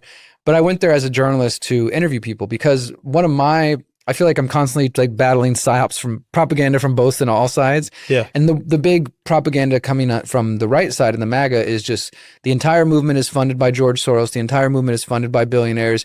There's going to be violence in the streets. I remember lots of big YouTubers telling people in June that like there was going to be civil war that weekend. Don't go outside. And the same thing just a couple of weeks ago when this No Kings protest happened. I literally, when I was posting like, hey guys, I'm going to No Kings today. I'll be documenting and doing some interviews. I'm getting messages like, Derrick, I wouldn't go there. The cities aren't safe this weekend. I'm like, you guys are watching too much MAGA media. Like it's, if anything, why not go there and try to get your message across or learn? Like that's at least always been my approach, right? So I'm going there because I want to highlight what do these people actually believe? Don't just listen to MAGA tell you what they think that these people believe, but what do they actually believe in their own words? And to try to confront them a little bit with some of those hypocrisies you're talking about. So when I went in June, I really didn't throw anything back in their face. And I mean that nicely. I wasn't doing anything controversial. I also wasn't trying to do gotcha journalism, which is... Well, that's what you'll see too on both sides of the spectrum. Yeah, that, or they'll take, interview 20 people and only show the one that is the most extreme version. Exactly. And that's what I'm saying. Like, I didn't want to do any of that. There's plenty of that. And, to our talk about how to go viral, I guess if I did more of that, I'd get more hits and clicks, but that's just not what I'm after, right? So I interviewed about 4 or 5 people in June, and this one in October, I did the same thing. I interviewed 4 people. And of those 4 people, there was a young dude who I'd say 20, 22 in that age range, a gentleman in his 60s, maybe 70s, because he said he was around during the civil rights movement, and then 2 ladies, one who was dressed like a handmaid, and then another one who was dressed in like one of the, blow up things. So that's becoming really popular right now. So I picked like a pretty diverse crowd of people, and they all had strong opinions. And again, there were things I agreed with them on. And then there was other areas like I kind of play it where it's not me being confrontational. I just say, okay, well, let me offer you an opinion from the people who are critical of this. So I hear you're concerned about authoritarianism from this and that from Trump. Well, the people on the other side will say, okay, it's great you're standing up now, but what about COVID? What about when people, and I just go through the whole list of things. And I think every single one of them said to me, well, that's different. That was different. And the first guy said, well, that's different because, and I know this is something that, we might want to get into later. They're like, well, it's because there was a dangerous virus going around. And I said, well, what about even according to their own numbers, 98%, did the usual, like kids weren't in danger, blah. And I said, PCR, I did the whole spiel. Yeah. But still, I hear you. And I don't know if he even knew any of the stuff I was saying, but he at least listened. This is the younger guy. And he was interesting because he was waving around a "Don't Tread on Me" flag at this No Kings protest. And then he had he was kind of all over the place, but he wasn't a hardcore Democrat. He said he only voted one time in his life and he voted for the Libertarian Party. So he wasn't like, the stereotypical hard leftist that people think is there. Yeah. He's like, look, I don't support what Trump's doing, and I didn't like cancel culture from the left. And so he had a lot of good opinions, but then when it came to COVID, it's kind of where it all fell apart. Because it's like, well, no, that's different. I believe in liberty, but I believe in, he said, like ethical liberty. So, your freedom ends where mine, just the whole thing. And the other ladies, the handmaid was very concerned about abortion rights and that, it's hard to kind of get into some of these things in a nuanced way standing on the side of the street. So sometimes I'll choose to sidestep certain issues and focus on things. But my main point with talking to them was to, again, give them a soapbox. Hey, here's what the people actually believe. Whether you agree with it or not, don't take MAGA word for it. Don't take Trump's word for it. Here's what they say. And then I would bring them to a point of what I mentioned a couple of moments ago about how well, all the powers Trump has right now were given to him by Obama, and they were given to him by Bush. And I talked about the Venezuelan boats and how Obama was drone bombing people in the Middle East and how these are the same powers. So, do you think that that the politics is really going to save? And ultimately, they all still are kind of in that paradigm. So my brief assessment of that would be well-intentioned people, which tends to be what goes to protest. They felt motivated to come out in the streets. They weren't being paid by anybody. There's this whole sentiment that every one of these people are just paid protesters. Yes, George Soros and these billionaires donate to all kinds of causes, but there's this huge disconnect. And there's like these spreadsheets, screenshots I've been seeing going around on Twitter and elsewhere, where it's just a screenshot of like, it says Soros, Rockefeller, and it's a bunch of numbers. There's no links to any sources or anything. It's just like, yep, these are the numbers. And they claim $294 million was given to this No King protest. I did a video last week about this. You actually look at it. George Soros gave this million to this group, and then those groups were listed as partners on the No Kings website. Nothing that directly says this money went to the No Kings protest. But it's a catchy headline for MAGA to go out there and say, this whole thing is funded by George Soros to the tune of $300 million. Antifa, it's going to be violent everywhere. There was no violence anywhere in the U.S. when that happened, to their credit. And then MAGA just switched to like, oh, it's just a bunch of old white people, so they switched tactics. First, it's like, it's funded by billionaires. It's going to be violent. Stay away. Get out the military. Then it's like, oh, never mind. Look at these stupid old white people protesting. Like, don't take them seriously. And I think that's what I have a problem with, because during COVID, I was on the streets with mostly MAGA people. And I definitely didn't agree with them about Trump. I was getting invited to speak at rallies, and I was telling them, I don't agree with you guys on Trump, but I'm with you on everything happening with the lockdowns and all this stuff. And now I'm out there with the No Kings people, documenting, but also kind of sympathetic to their cause, but also like, I'm not with you on a whole bunch of the other stuff. You guys are there. So well-intentioned people who still have their left-right paradigm glasses on and are still kind of trapped in that ultimately. I mean, that's really what I see it as. And maybe some of them will really wake up, but when I was trying to softball, bring it to them about like, yeah, but don't you see how both parties kind of play? They're still just like, well, I guess both parties are capable of authoritarianism, but Trump's president right now. And so, they're just still in that kind of view. Dude, I really appreciate what you're doing though, because you're one of the few true journalists out there. Like, you're not trying to adhere to a certain narrative or paradigm or frame people in a certain way. You're just doing journalism. Yeah, and I love talking to people. I've been trying to get back to man on the street interviews because it's something I learned from a friend early on in my activism, and he was quite good at it and showed me like the way to use the trivium and to use nonviolent communication and to help bring people to conclusions without trying to make them look like a fool. Now that might happen just by the nature of what they believe in, but that was never the purpose. And so I do enjoy that. And I think in terms of content, people gain a lot out of that instead of it just being like an angry yelling in the streets. And I have no interest in that. I've been to enough protests where this side and this side are screaming and fighting. And I don't want to, that's boring, sitting there with a camera, just watching people fight in the streets and uploading that. I'd rather talk to people and try to see where we can find that common ground. The last question I asked every single one of those people was, because each of them did speak to in their own way of like wanting the country to be united again. It's like feeling the division. And so the last question I would ask each of them, it's like, okay, well, speaking to that unity that you say you want to see, what would you say to a Trump supporter who's listening to this right now? What can you say to them? Not just F off, but like, what can you say to them to try to understand where they're coming from and the things that they believe are going on? And, they did say some poignant things. If people are interested, they can find those interviews at theconsciousresistance.com. Yeah, we'll show that. I'll give you the links. Because I think to me, that's the way we're going to be able to grow. I don't, again, identify with either of the sides. And if I was to go to a MAGA protest and do the same thing, I'd find just as many things to disagree and some things to agree on as well. But if I can use my camera and my own thought process to kind of plant some seeds, because that's all it really is at the end of the day, is just planting a seed in this person's mind. Maybe they'll think about this later as they see. A few of them seem like they were right there when I was like, look, but don't you see they're all the same on militarism, on Zionism, they're the same on surveillance, war. Some of them were right there, but then they'd but I'm still going to vote for these guys. So I think that's all we can really do is try to bring these ideas to people's attention, because for the most part, that's what, as we know, that's what we're shown. Left, right, vote, Democrat, Republican. The idea that there's something else. Okay, the one guy voted for a third party. At least he was looking a little outside of the box.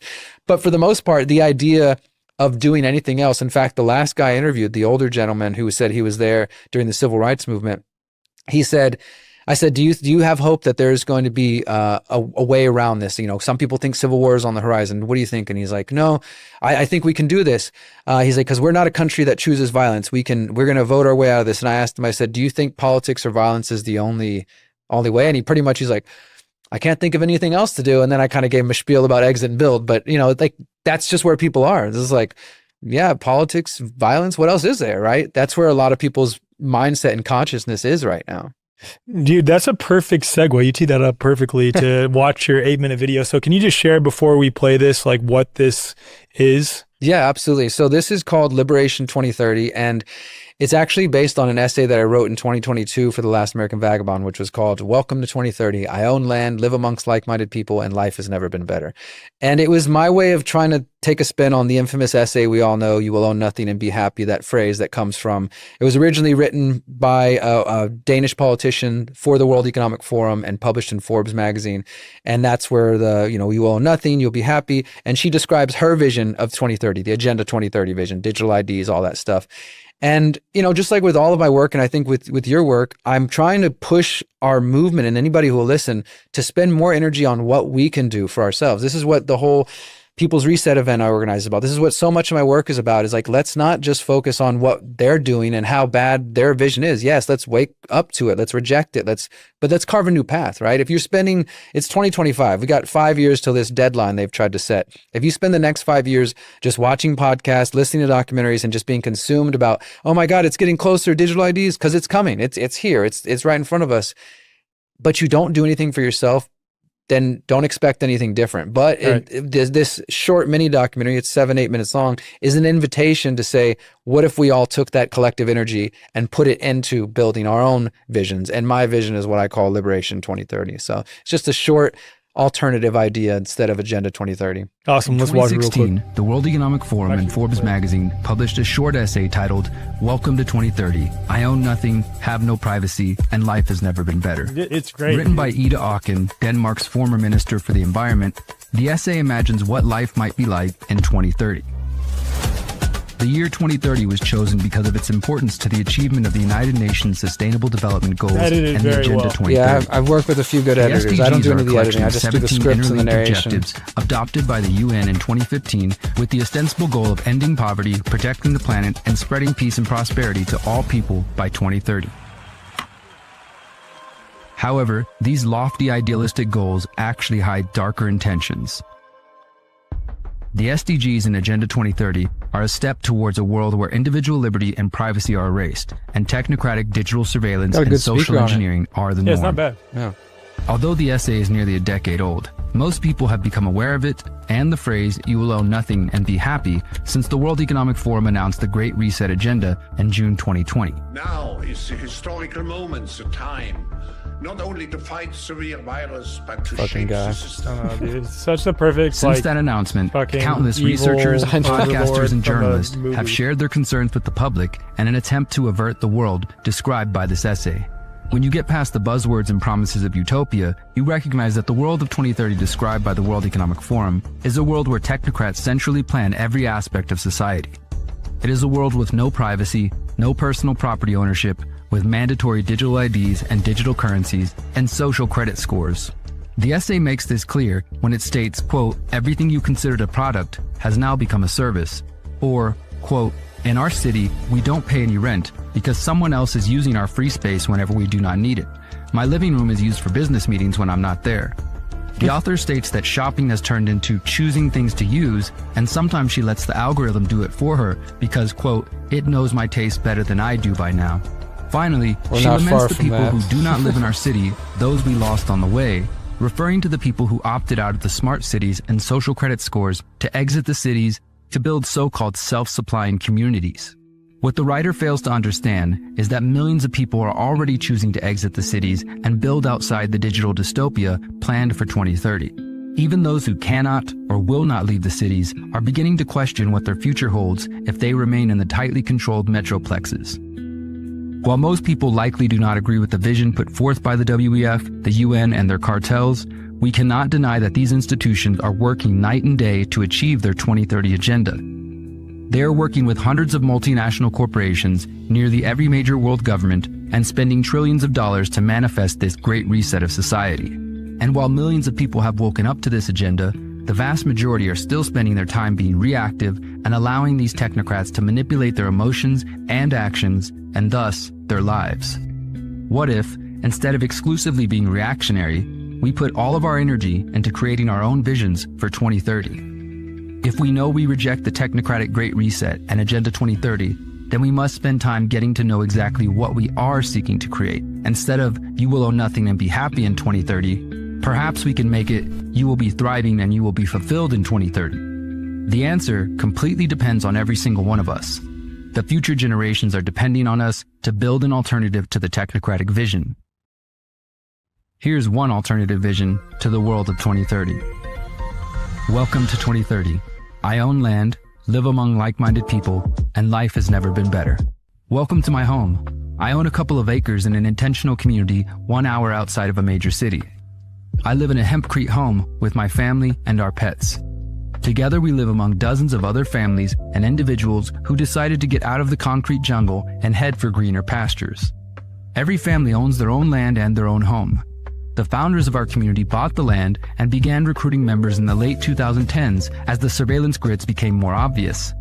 Our community has built our own homes, roads, a network of trails, and a community center where we host educational workshops to teach others how to become independent from the grid. Speaking of the grid, some of our neighbors have been experimenting with free energy devices, while others are focused on solar and hydroelectric power.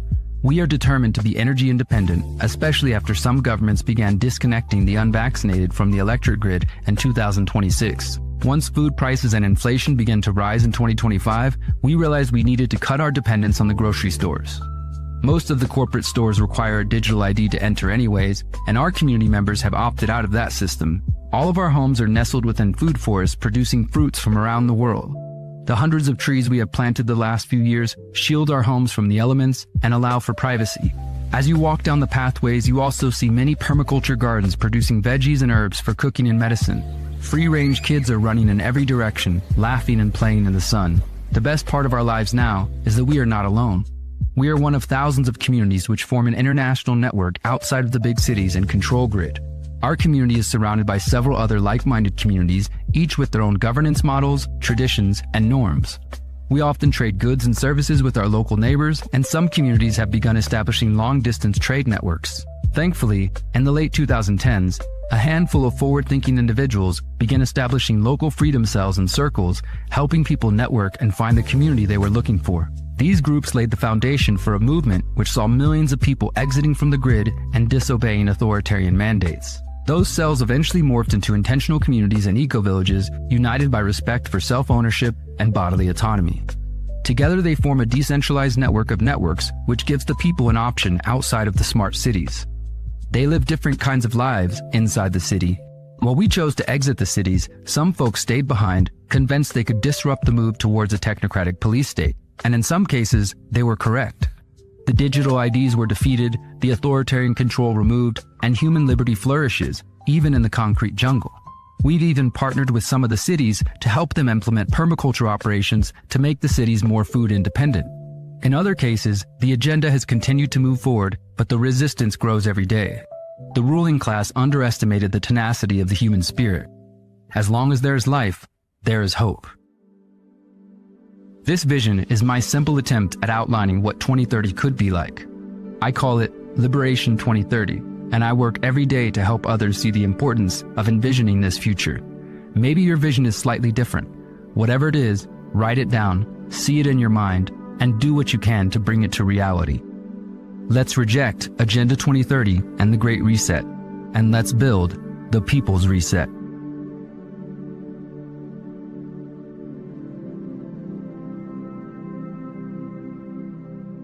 Dude, you did a great job. I'm excited Man. for people to see it. Man, that is... I actually started tearing up a little bit, Dude, man, I was about to because... tear up to that. I'll just tell you real quick before you go, that line, where there's life is hope, it came from my grandmother who lived here in Austin and just passed away a couple years ago. And she used to tell me that all the time. She's like, as long as there's life, there's still hope. Wow, man. Man, like... Because you watched that, obviously the video footage that was used, the stock video footage was incredible, but like the sentiments that you share behind that feels so fundamentally human.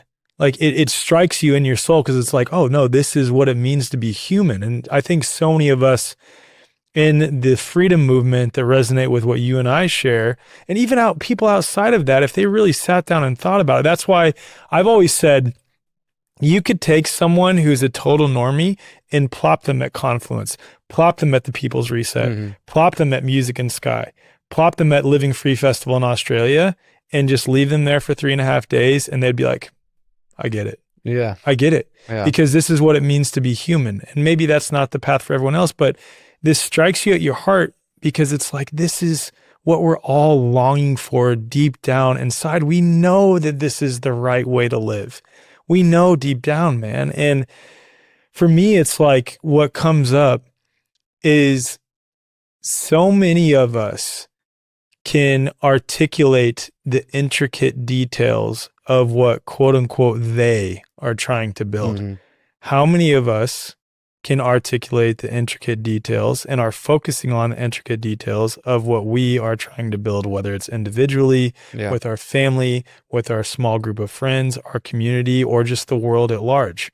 And I think if we all took an honest look at that, honest inventory of our thoughts, feelings, and beliefs, most of us would have to come to the conclusion that, yeah, I actually haven't really thought this out and am not oriented towards that on a day-to-day basis. I'm getting distracted, or worse than that, I'm getting sucked into perpetually focusing on all the dark things that are happening. And we covered that at the beginning of this episode. It's important to be aware of it. I'm not going to like love and light and pretend those things aren't happening.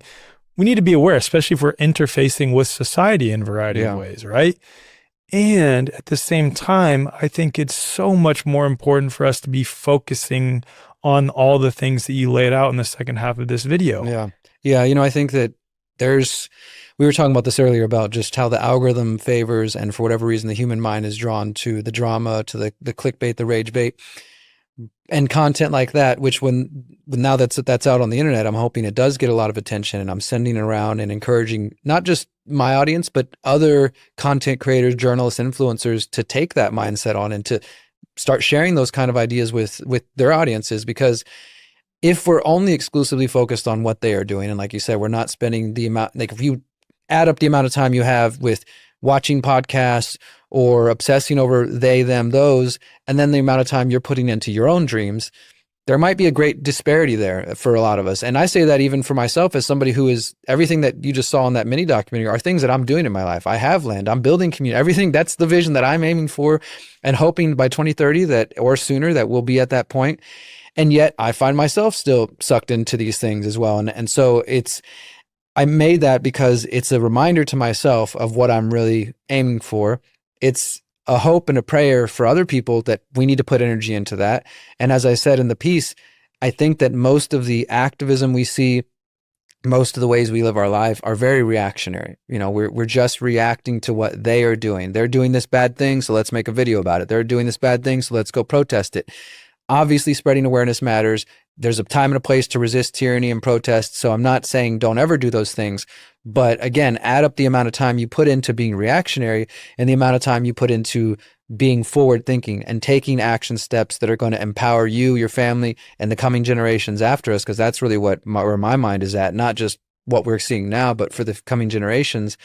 And if you do see a disparity, you know, don't beat yourself up about it, but start shifting, start making that shift, you know? And so when you feel that need to go scroll on Instagram or scroll wherever else and get upset about something, maybe spend some time searching about permaculture or learning about, you know, health things or just whatever it is that's really calling to you at that moment, and try to at least achieve more of a balance. Because if we can at least do that, where we're balancing out the amount of time that we spend paying attention to the world and being upset and frustrated and angry with taking action steps to move us in the direction we want, then I think we will at least be moving in a better direction. And, you know, for me, I've always been solutions focused, but it's become even more and more important over the years to just try to use whatever influence I might have to push people into that direction. Like in my ideal world, which I don't want to say will never happen, but it will be a tough time to get there, the journalism I do won't be necessary. Yes. Because there won't be so much corruption to spend all my day reporting on. And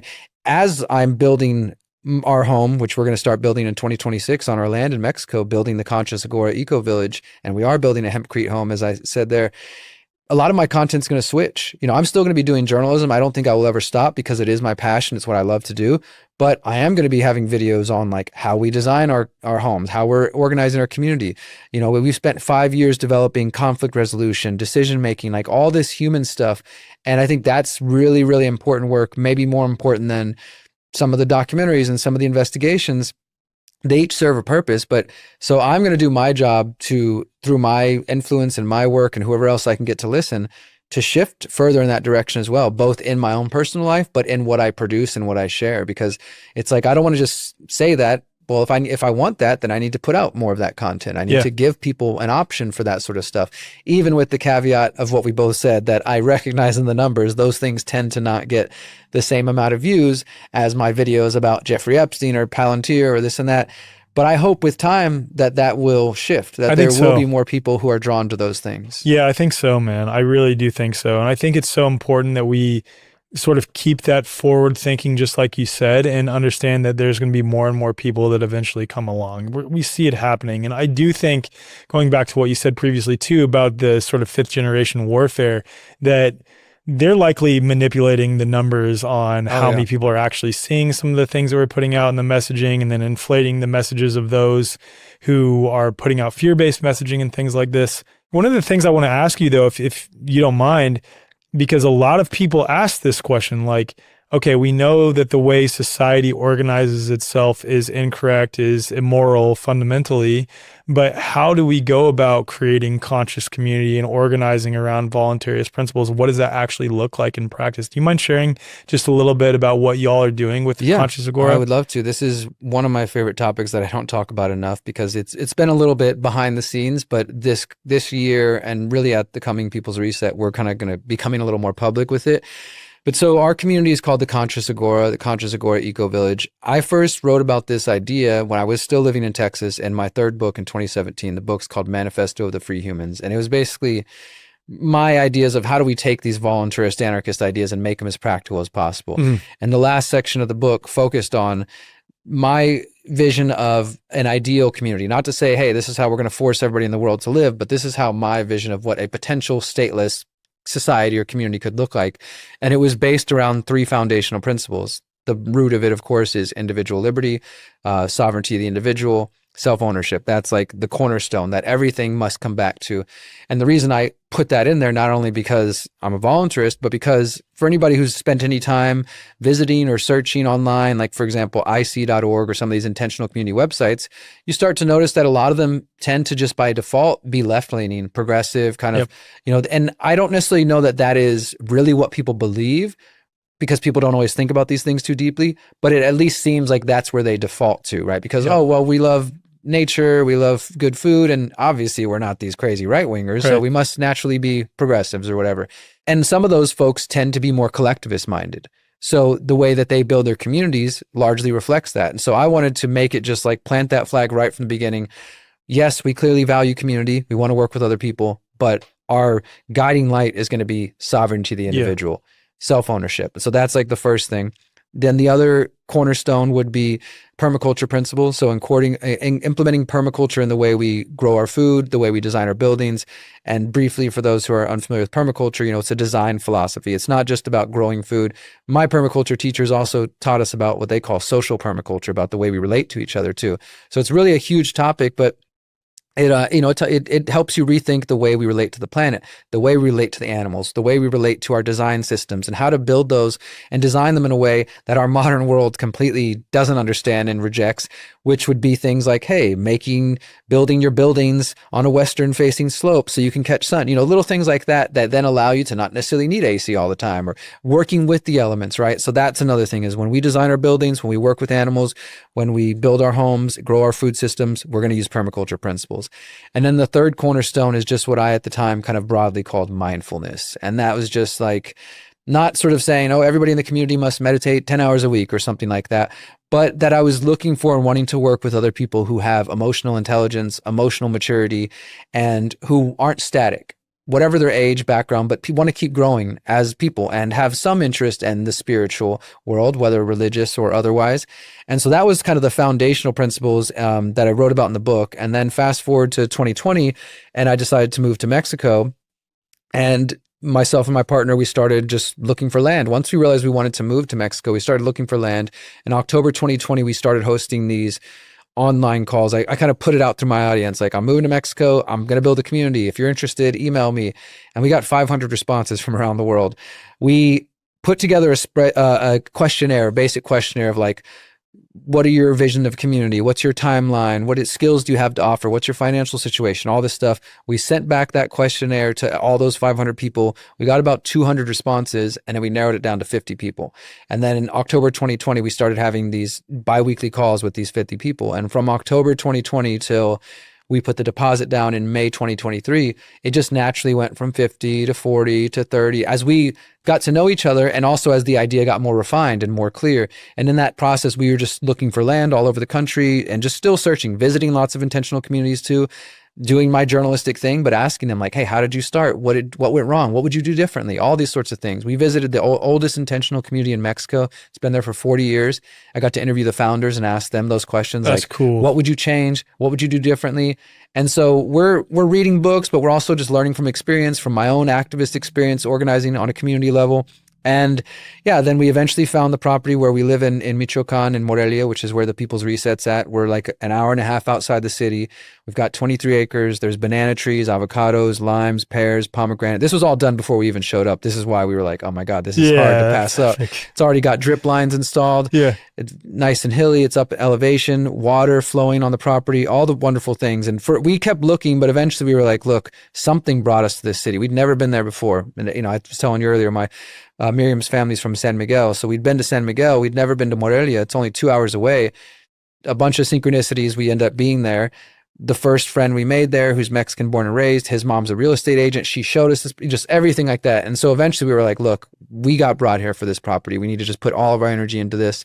And in that process of getting to know people, we eventually came to a group of 3 couples, us and then 2 others, that are what we call the founding family. And so we sort of, once the group went from 50 down to that 3 and we decided to put the deposit, we decided not to add anybody else yet. Like, let's focus on those core things. Okay, well, now that we've found the land and we've got our core group, let's start developing, what does it look to bring in new people? What does it look like to have people leave? What is our decision-making process going to be like? And what is our conflict resolution? And so we're using sociocracy for decision-making. We're using nonviolent communication to help with conflict resolution. We've spent a lot of time working on these ideas. And then last year, 2024, we kind of opened the membership up again. And we've had a vetting process over the last year. And since that point, four more couples have joined. So at the moment, there's 6 households that have joined, and there's 3 more who are currently in our vetting process, what we call the activators, that we're getting to know. And probably by January, February, they will have joined. And the goal is to have, at least in this first round, maybe in the future more, but essentially a freedom cell, 8 to 10 households, 8 to 10 homes. And we've got the land now. We paid it off earlier this year, which is an amazing feeling. So we officially own or are stewarding that piece of land. And we are now working on our design master plan for where the homes are going to go. And the prayer is that by November, December, the end of this year for sure, the master plan will be done, and pretty much early 2026, we're going to start building our homes. So it's epic, dude. It's been a journey, and that's 5 years. But I think this is what some people don't understand when it comes to building community. I saw this a lot during COVID because of the panic. Because Mexico was one of the only places that didn't have quarantines and shots and all that stuff, people were flying from all over the world if they could to get to Mexico. Yep. And I had people emailing me saying, we're retired dentists from Germany. We have $100,000. Can we join your community? It's like, we didn't even have land yet. And I told them, like, please don't say that to anybody. You're going to get scammed. You're going to get ripped off. And there was a lot of people who met at the People's Reset or met at some other event. And they're like, okay, we met at the Freedom event. You seem cool. Let's go buy land. 6 months later, they're suing each other, trying to untangle themselves. So we moved very slow and purposefully with this because I'm not a rich guy where I can just buy a bunch of land and then afford to have it be destroyed because of human things and then just go start over. So I'm like, we got to do this right. Yeah. So we've really taken our time. And so I think that if people are interested in this, and I've got some content out there about this, but my main, I guess, message in this front would be, take your time, know what you're looking for, just like with anything. Like if you're real clear on what your vision is, then that helps you save time, because we knew from the beginning, we wanted to build something new. Mm-hmm. We didn't want to join somebody else's community. There's nothing wrong with that, but we knew we had a very specific vision: mindfulness, permaculture, individual liberty. And like I said, the more I visited other communities and the more we got to know each other, we added some other tenets to that. Like we wanted to have a community, since we're in Mexico, that's integrated, that's not in a little bubble where we don't interact with locals, because especially where we're at, we're very rural up in the mountain. There's only 4 or 5 other people that live on that part of the mountain that are born and raised from there. Yeah. So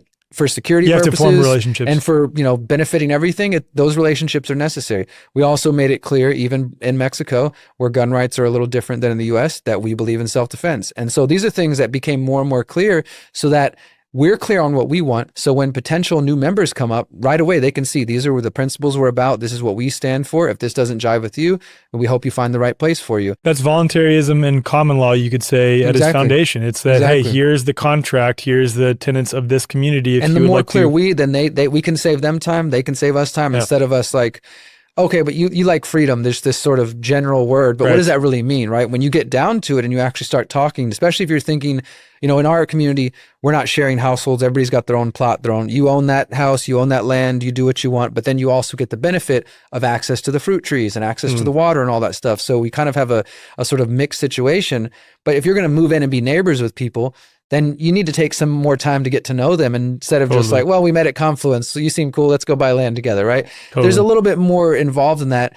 And in fact, this was a big divisive thing in a lot of intentional communities when COVID happened, because people have been living in communities for decades together, and all of a sudden COVID happened, and some of them were like, mask up, lockdown, only visitors who are vaccinated, and others were like, that's not going to work. And a lot of communities, just like all communities, there was divisions and separations. And we talked to some people who were living in community, and that they had some big situations to kind of deal with, as they realized some people were hyper freaked out by COVID and others were just like, come on, there's just nothing going on. So for us, having that self-ownership, bodily autonomy as like the core value, and we always say, we're trying to strike the balance between community and privacy. We are people who I want to be able to enjoy the privacy of my own house and listen to my music as loud as I want. But I also want to know that I've got friendly neighbors who are aligned in values, that we can go build a garden together, or we can work on projects together.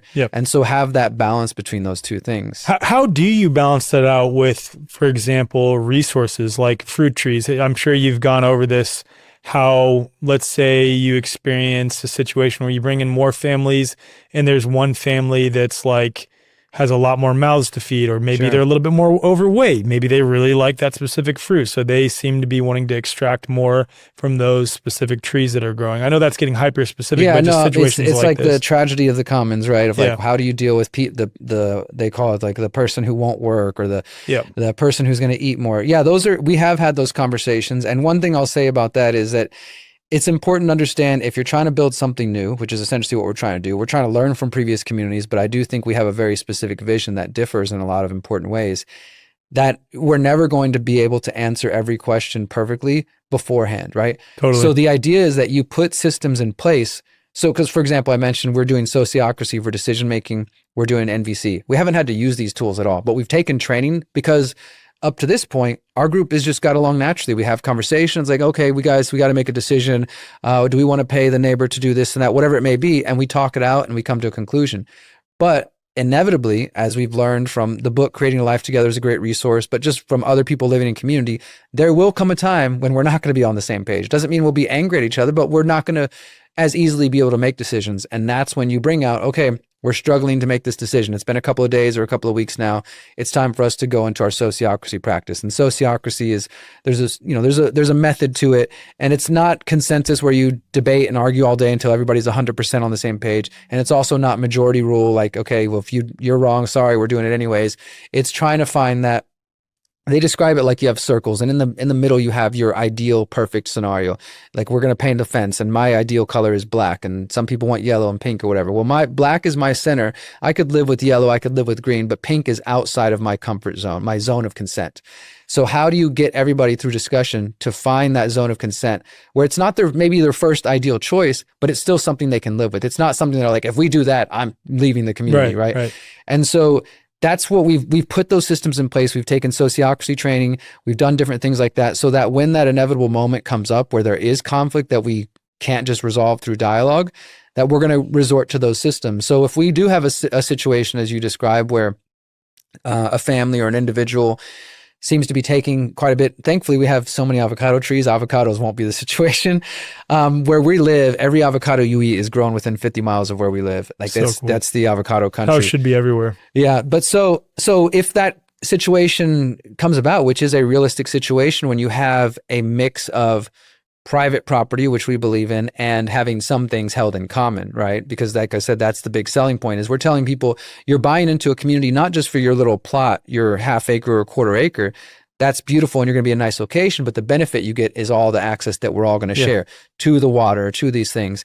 If somebody was to say, start eating too many pomegranates or something, and the trees are starting to empty out before everybody gets some of them, I think that we would sit down and we have a dialogue about it, and try to talk to that family or to that family member about their eating habits and how it's taking away from other people. And how do we come to a rationale? Do we need to buy more pomegranates so we can plant more of that so that there's enough for everybody? Is there a reason that you're eating more of this? Is, just really being willing to have those conversations. And I know that for some people, that's not necessarily a satisfactory answer, because when you're talking about building community or anything new, we could think of 100 scenarios where things could go wrong. No, dude, that is a satisfactory answer for me, though, because are you familiar with like the Dunbar number? Yeah.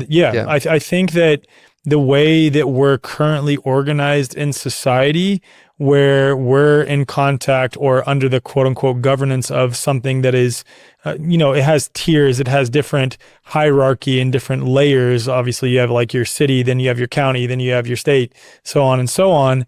But we're supposed to be interacting with 150 people or less. And I think the Dunbar number is pointing to something that is accurate. Like when we were living in villages and things like this, and it's making it so where right now when two neighbors get in conflict, instead of just approaching each other and maybe having the rest of the neighborhood come together and let's talk about this, and let's come to a mutually agreed upon decision and really hear each other out, it's no, immediately go to court, immediately get some like state actor involved. That's another one of our tenets. We don't call the cops. Yeah, that's easy. And that's as silly as that might sound, or as simple as that might sound, even when we're talking in the freedom community space, without conversation, you might assume all your friends are rebels who would never call the cops until you really get down to it. And then you realize, oh my God, I'm living with somebody who like, that's their first instinct is to call the authorities, even though they claim they're this freedom person. So, I mean, I wouldn't say everybody in our community would label themselves anarchists, but principally they are. And I'm 40, my partner's in her early 30s. We've got people in their 40s, 50s, 60s, up to early 70s. So we're a multi-generational community. Cool. There's a couple families. And yeah, I mean, I think that you just need to really be able to, if you're interested in this or moving in this direction, or let's say you don't want to build a community, but you want to join one. My advice would be, does that community have an entry-exit process set in place? Which means, how do you come in? How do you join? What are the steps? And if you decide to leave, what does that look like? Do they have a decision-making process in place? Do they have conflict resolution in place? And I'm not saying if they don't have those things, run away, but I would be skeptical and I would inquire if they plan on working on those, because even some of my permaculture teachers, a really very brilliant woman who recently came to visit our land and give us a lot of advice, she's been doing permaculture and living in community for 20 plus years. When she saw our documents and went through it, she was impressed by them because she said, she's like, for one, it was funny. She said she's never seen a community make one of their tenets, one of their prime kind of values, self-defense. Because again, she's coming from a background where a lot of leftists are like, oh, guns, this and that, we'll just call the cops. Yep. And we explained, her, I was like, that's very important to us. But she also said that even herself living in a community, they didn't do nonviolent communication training from the beginning. We're all old friends. Everything's okay, right? Until one day, one of the neighbors is pulling out a machete on the other and there's conflict. And now it's like, okay, maybe we should do some NVC training because, and so put those systems in place first. That doesn't mean you'll never have conflict. It doesn't mean that everybody will perfectly stick to those. But and we've all, of course, one of the good things I remember from the book, Creating a Life Together, good documents make good friends, especially in our community. A lot of people are very much like, oh man, that's too official. Like it feels like, I don't know, I don't want to sign something. But I think it's important. Like for one, you're putting your word down on saying like, I agree on these values. And so when people join, they're interested in joining our community, we send them documents of like, hey, here's everything that we're about. This is what you're agreeing to, which is just to participate in weekly calls. But then let's say they eventually join. Here's the amount of money you're paying. Here's what you agree to. These are all the sort of different values that we've agreed to. And again, you start thinking about all the questions you have to answer of like, okay, well, do we want to have a limit on how high people can build their homes? Like all this sort of stuff when you're trying to create your own thing from the ground up. And so we spend a lot of time on that. And with the caveat, I think the final thing on our agreement says anything not mentioned in here that arises, the community will come together to discuss, because you can't plan for everything ever. You just will never get anything done. But you put those structures in place so that when those conflicts do arise, and they will arise because we're human beings and there's going to be disagreement. So don't be a utopian kind of, we're just going to live in perfect bliss forever. Let's aim for that, but let's also be realistic and have some systems set in place so that when something happens, okay, we all agreed on this. Let's go put that, we need a mediator now. Let's hire a mediator like we all agreed to if we couldn't come to, our own agreements, or let's use our sociocratic processes or whatever it may be. So you can't answer every question. You can't plan for everything to go wrong, but you can at least give yourself the tools that when that happens, you're in a better position than if not. I love that, dude. Most of you are already aware that our everyday devices are taking a real toll on human biology. Talking about our laptops, our tablets, our phones. Each one of these is hitting you with non-native EMFs, artificial light, excessive blue light, and constant screen flicker. And most of us are feeling the harmful effects whether we realize it or not. But there is a better option. Daylight Computer is actually solving all these problems at the root. And I had an awesome conversation with Tristan Scott from Daylight on episode 202, breaking all this down. Here's a brief clip from the episode. We have a reflective display technology, similar to a Kindle, which was really the inspiration behind the product overall. It's really intended to be a magic piece of paper. And the reflective technology works just like everything else in nature. What are some differences between this and a Kindle? Kindle was the inspiration, but it was limited. It's great for reading, for turn paging, but if you try and do anything else, it's too slow. We wanted to bring a display technology that feels like digital paper, but can do more. It can do email, it can go on the internet, it can go on social media. We created a Kindle on steroids, which now means it's a healthier iPad. All right, so if you'd like to check out Daylight for yourself, just head to daylightcomputer.com or just head to the show notes and enter code TWF50 at checkout for $50 off your order. And if you're a member of the wayforward.com, just head to the member marketplace and you'll find an even greater member exclusive discount waiting for you there. I have so many more questions on this, and I'll just ask one more because this could be a whole episode in and of itself, and maybe we'll have you back on to talk about this. Yeah, once it's further along, I'd love to share more with people. I would love to, man, because this is where I personally want to go. I'm so interested in this, and I know my wife does too, and we have so many friends that want to, and then there's just so many questions. Well, how do you handle this? How do you handle that? I think you definitely answered it in part in that you just have to handle it as they come, but I'm talking now on this question prior to even getting there. The one question that comes up for me is, when it comes to raising funds for a project like this, or let's say you have a situation where you have someone who's like, hey, I have $150K. I don't want to do any of the work associated with this. I'll just put the money down towards it. But you have someone else who comes in and is like, dude, I don't have any money to give, but I really, really, really want to be in part of this, and I'll work my butt off.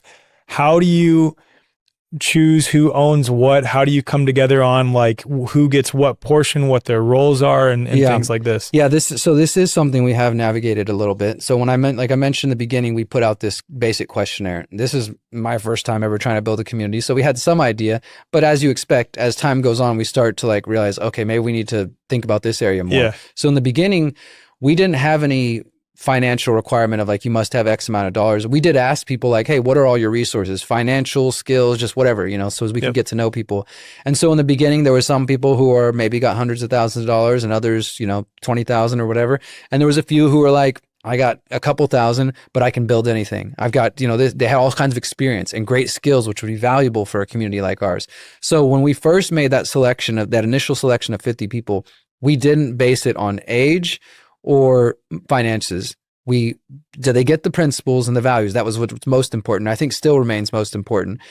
And over time, as that group got narrowed down to 4 or 5 people, and this is just in the last year, one of the gentlemen who was involved from the very beginning, who's still a friend. Everybody who's kind of gone on their own way, I want to make this clear too. We're still cool with all these people. There's no bad blood. It's like ultimately we want people to find the community that works for them.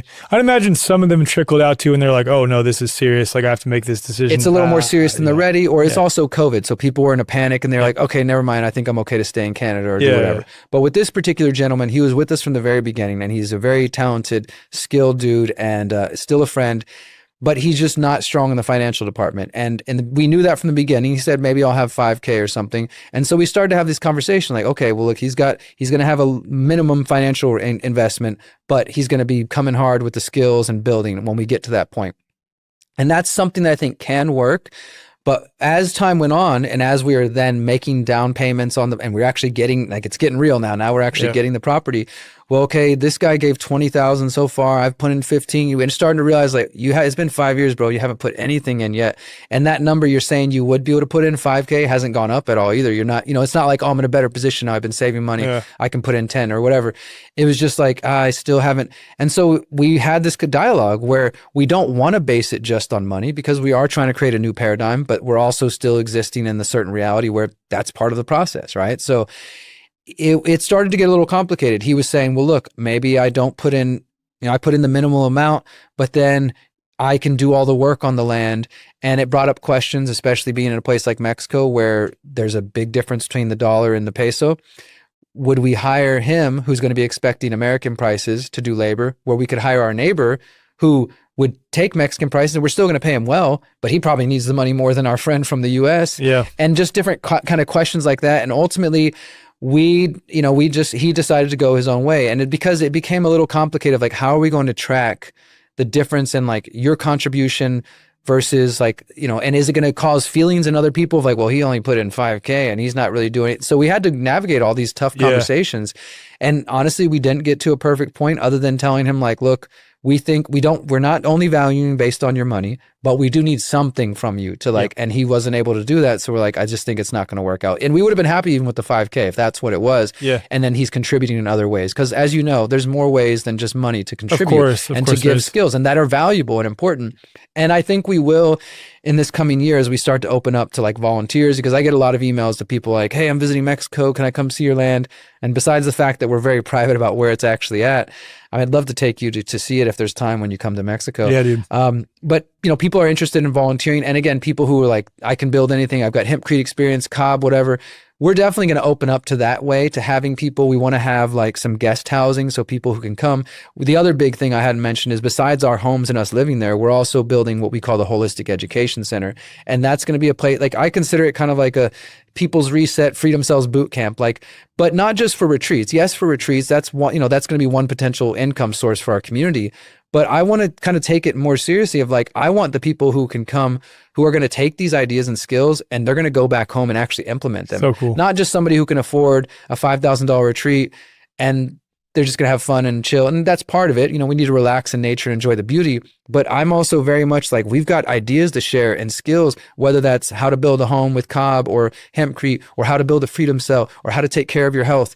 We want it to be that kind of where we can hold that space for that. And so it's going to be an educational spot as well as, like, our own village that we live at. And so, yeah, I mean, we're navigating that road of how do people contribute in non-financial ways. We want to be able to take volunteers and be able to temporarily house them, give them the skills, give them that experience.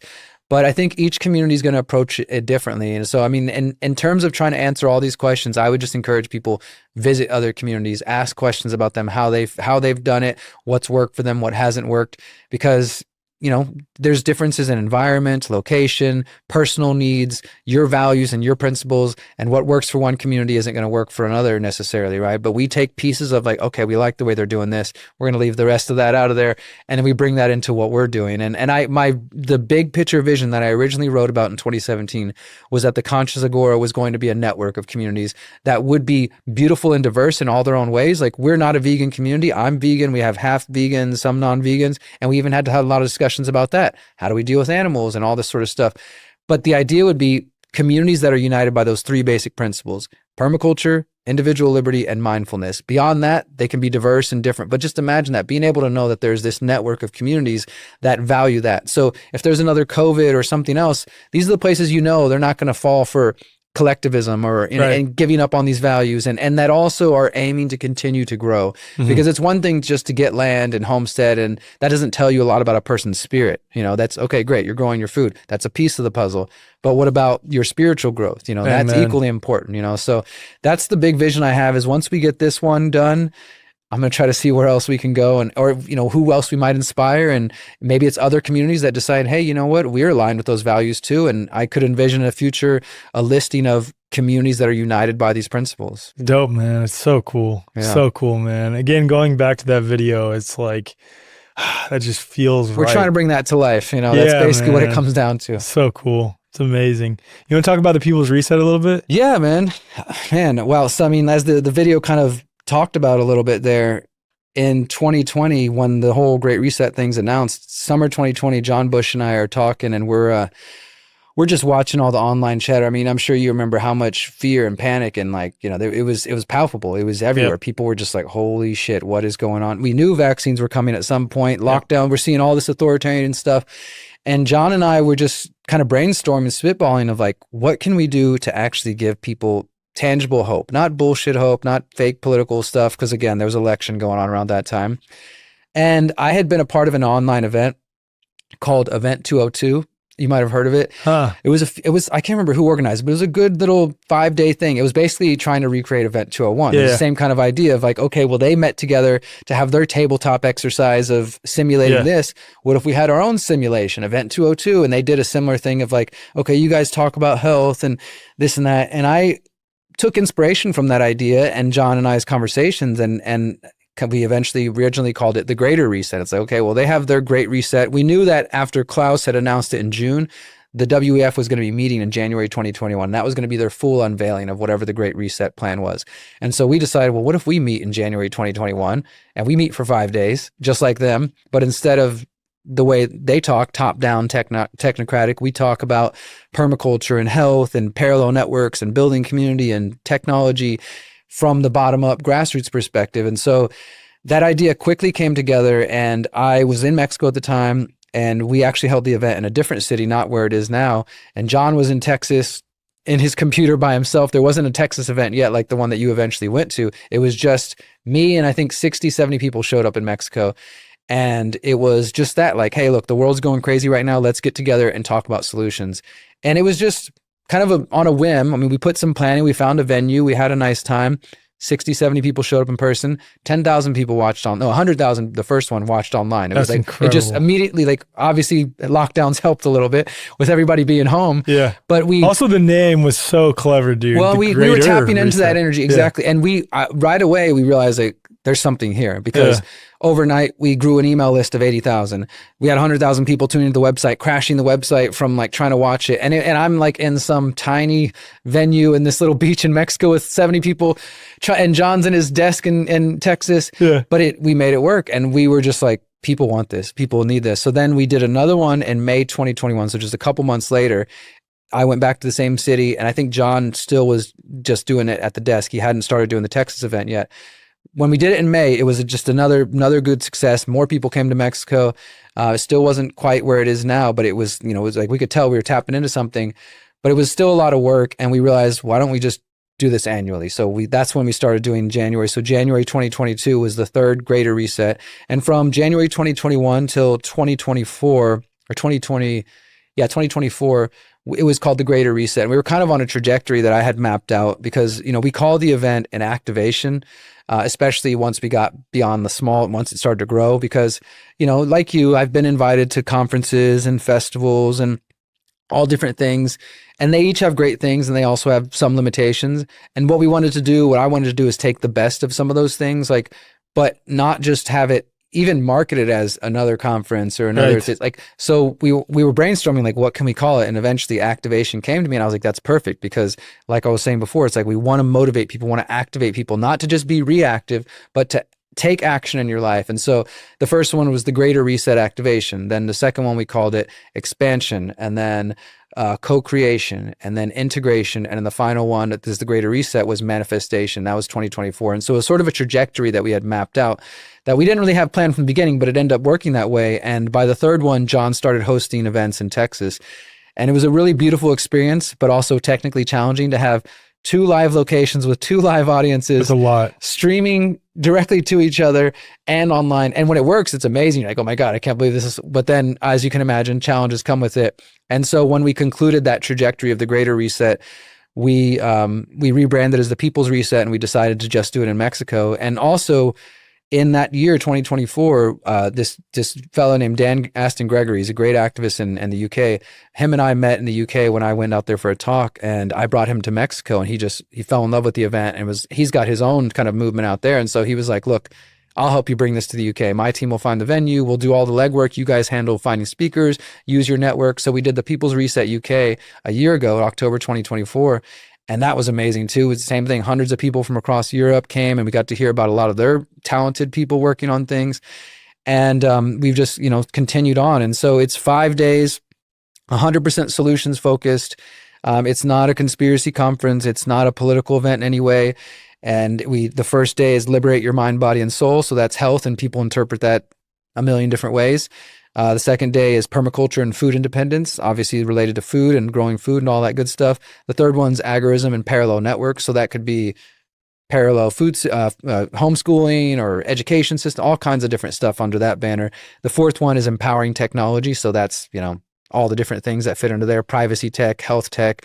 We've been expanding it. And then the fifth one we call building free and conscious communities. And it's been honestly I've been organizing events for decades now back in Houston, music festivals and stuff, but this is taking all that and applying it to an international scale where now we typically get people from 14 different countries, 400 to 500 people coming, Mexicans. To me, the coolest aspect, besides everything I've already listed, which is like, great, there's other events that do that. You do a great event that does very similar things.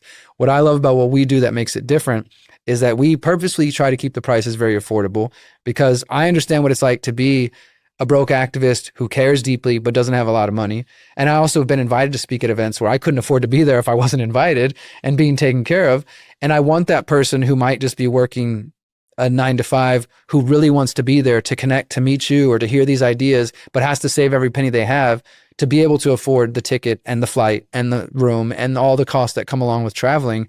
And we also make the event completely free for Mexicans. And that's so cool, dude. We also market specifically to Mexicans. This is what I think makes us different to other events in Mexico, is that we spend a lot of time on the ground in the city promoting old school with flyers, putting up posters, going to other events, speaking and promoting, encouraging.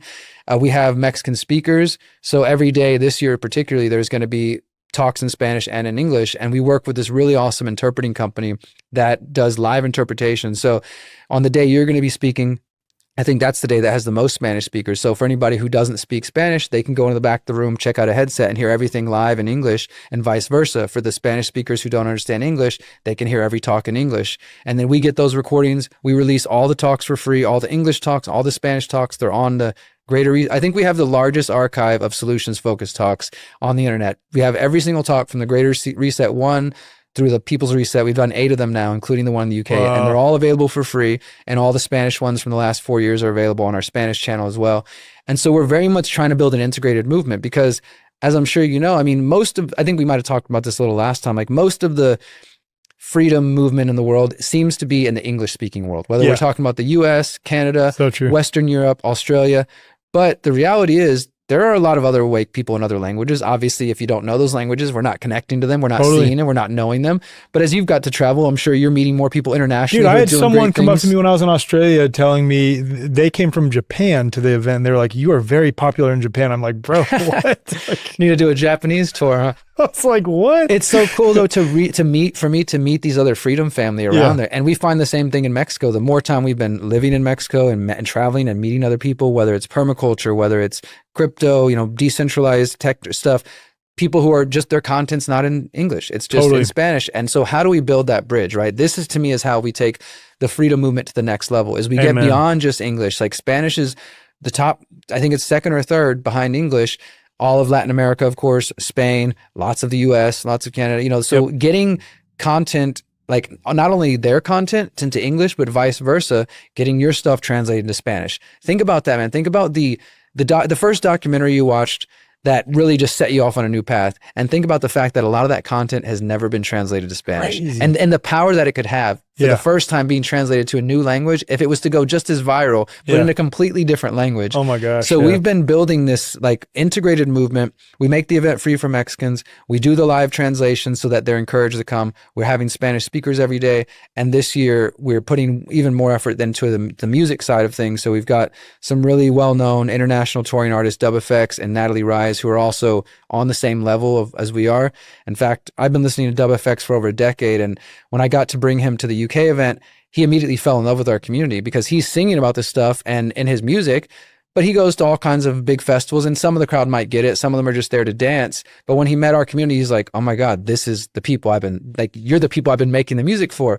So now he came to Mexico. He's coming again this year. And we also are bringing Mexican artists as well. So it's a very beautiful mix of cultures and people and all the things that you would expect from something like this. You got the made stage talks, you got workshops, you got concerts and ceremonies and all kinds of fun stuff. And there's more and more family and kids activities. We're working with a good friend who's in the world schooling community. So we're bringing more of that too and trying to just make it as holistic as possible. And I'm sure like you feel with Confluence, it's a labor of love.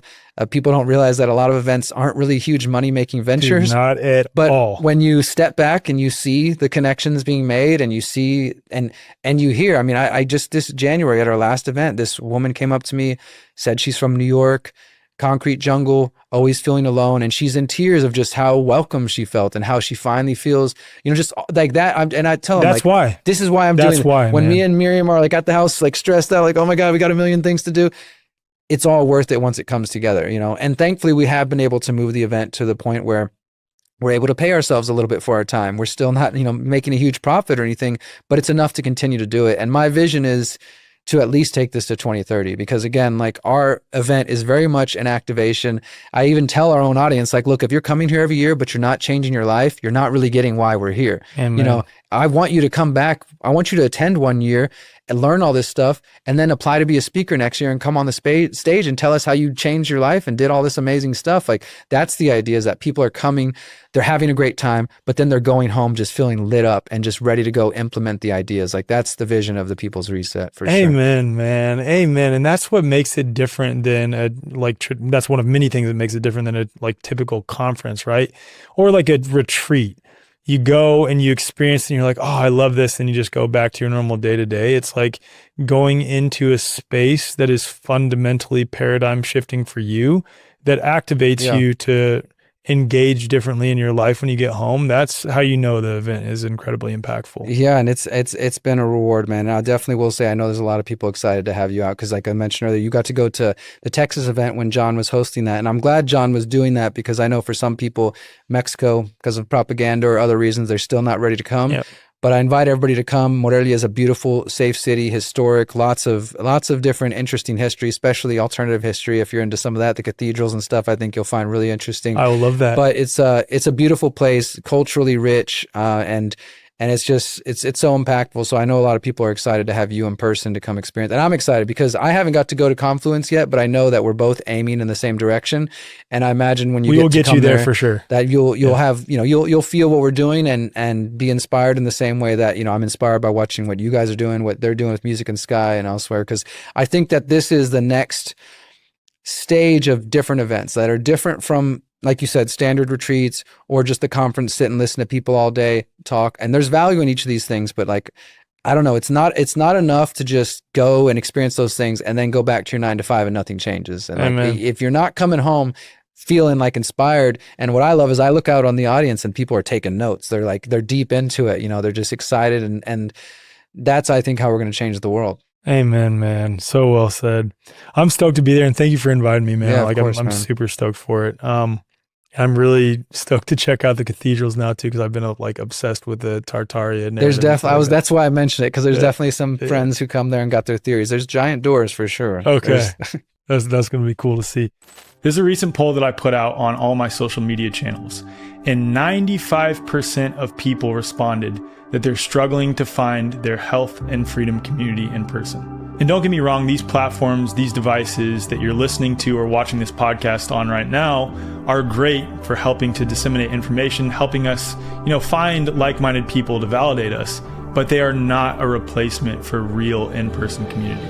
At the core of our new community platform is a powerful, easy-to-use map helping you to instantly connect with like-hearted, like-minded community, including men and women, farms, schools, practitioners of all types, and other businesses near you. The platform also includes groups, social functions, messaging, and Platinum members also get access to our content library with footage from all of our in-person and virtual events like Confluence and the end of COVID, as well as breathwork sessions, Qigong sessions, member Q&As, and also member community calls. So if you'd like to support this podcast and support our mission of helping people to connect hyper-locally in person, and also obviously support yourself in the process, go to the show notes or just go to thewayforward.com/join. And again, the way forward is spelled the way, FWRD.com/join. Become a member today. Help us build the way forward for mankind. Man, what I want to get into next is your memoir that you're writing right now. Are you finished with it? I just finished it a few weeks ago. It. Okay. Yeah, share about that a little bit, because I think a lot of people know you as Derrick Broze, the activist, the journalist, the guy who creates incredible events and puts out a lot of incredible information that's paradigm shifting for people. But you also have a journey that's led you here that I think adds a lot more depth to who you are now. And I think it'd be really cool for people to hear that. Thank you, man. I appreciate that. Yeah. So, I mean, I've shared my story here and there when I've done public speaking, but it's not the focus of my talk. So I might mention in passing, like, hey, you know, I got addicted to drugs when I was younger. I got locked up at 20 years old. But this book, which is called A Man of My Word, How I Overcame Addiction, Depression, and Mental and Physical Prisons, is the first time I'm telling this story in full. And actually, November 16th, 2025 is 20 years to the day that I got arrested at 20 years old. And I basically got addicted to drugs right after high school.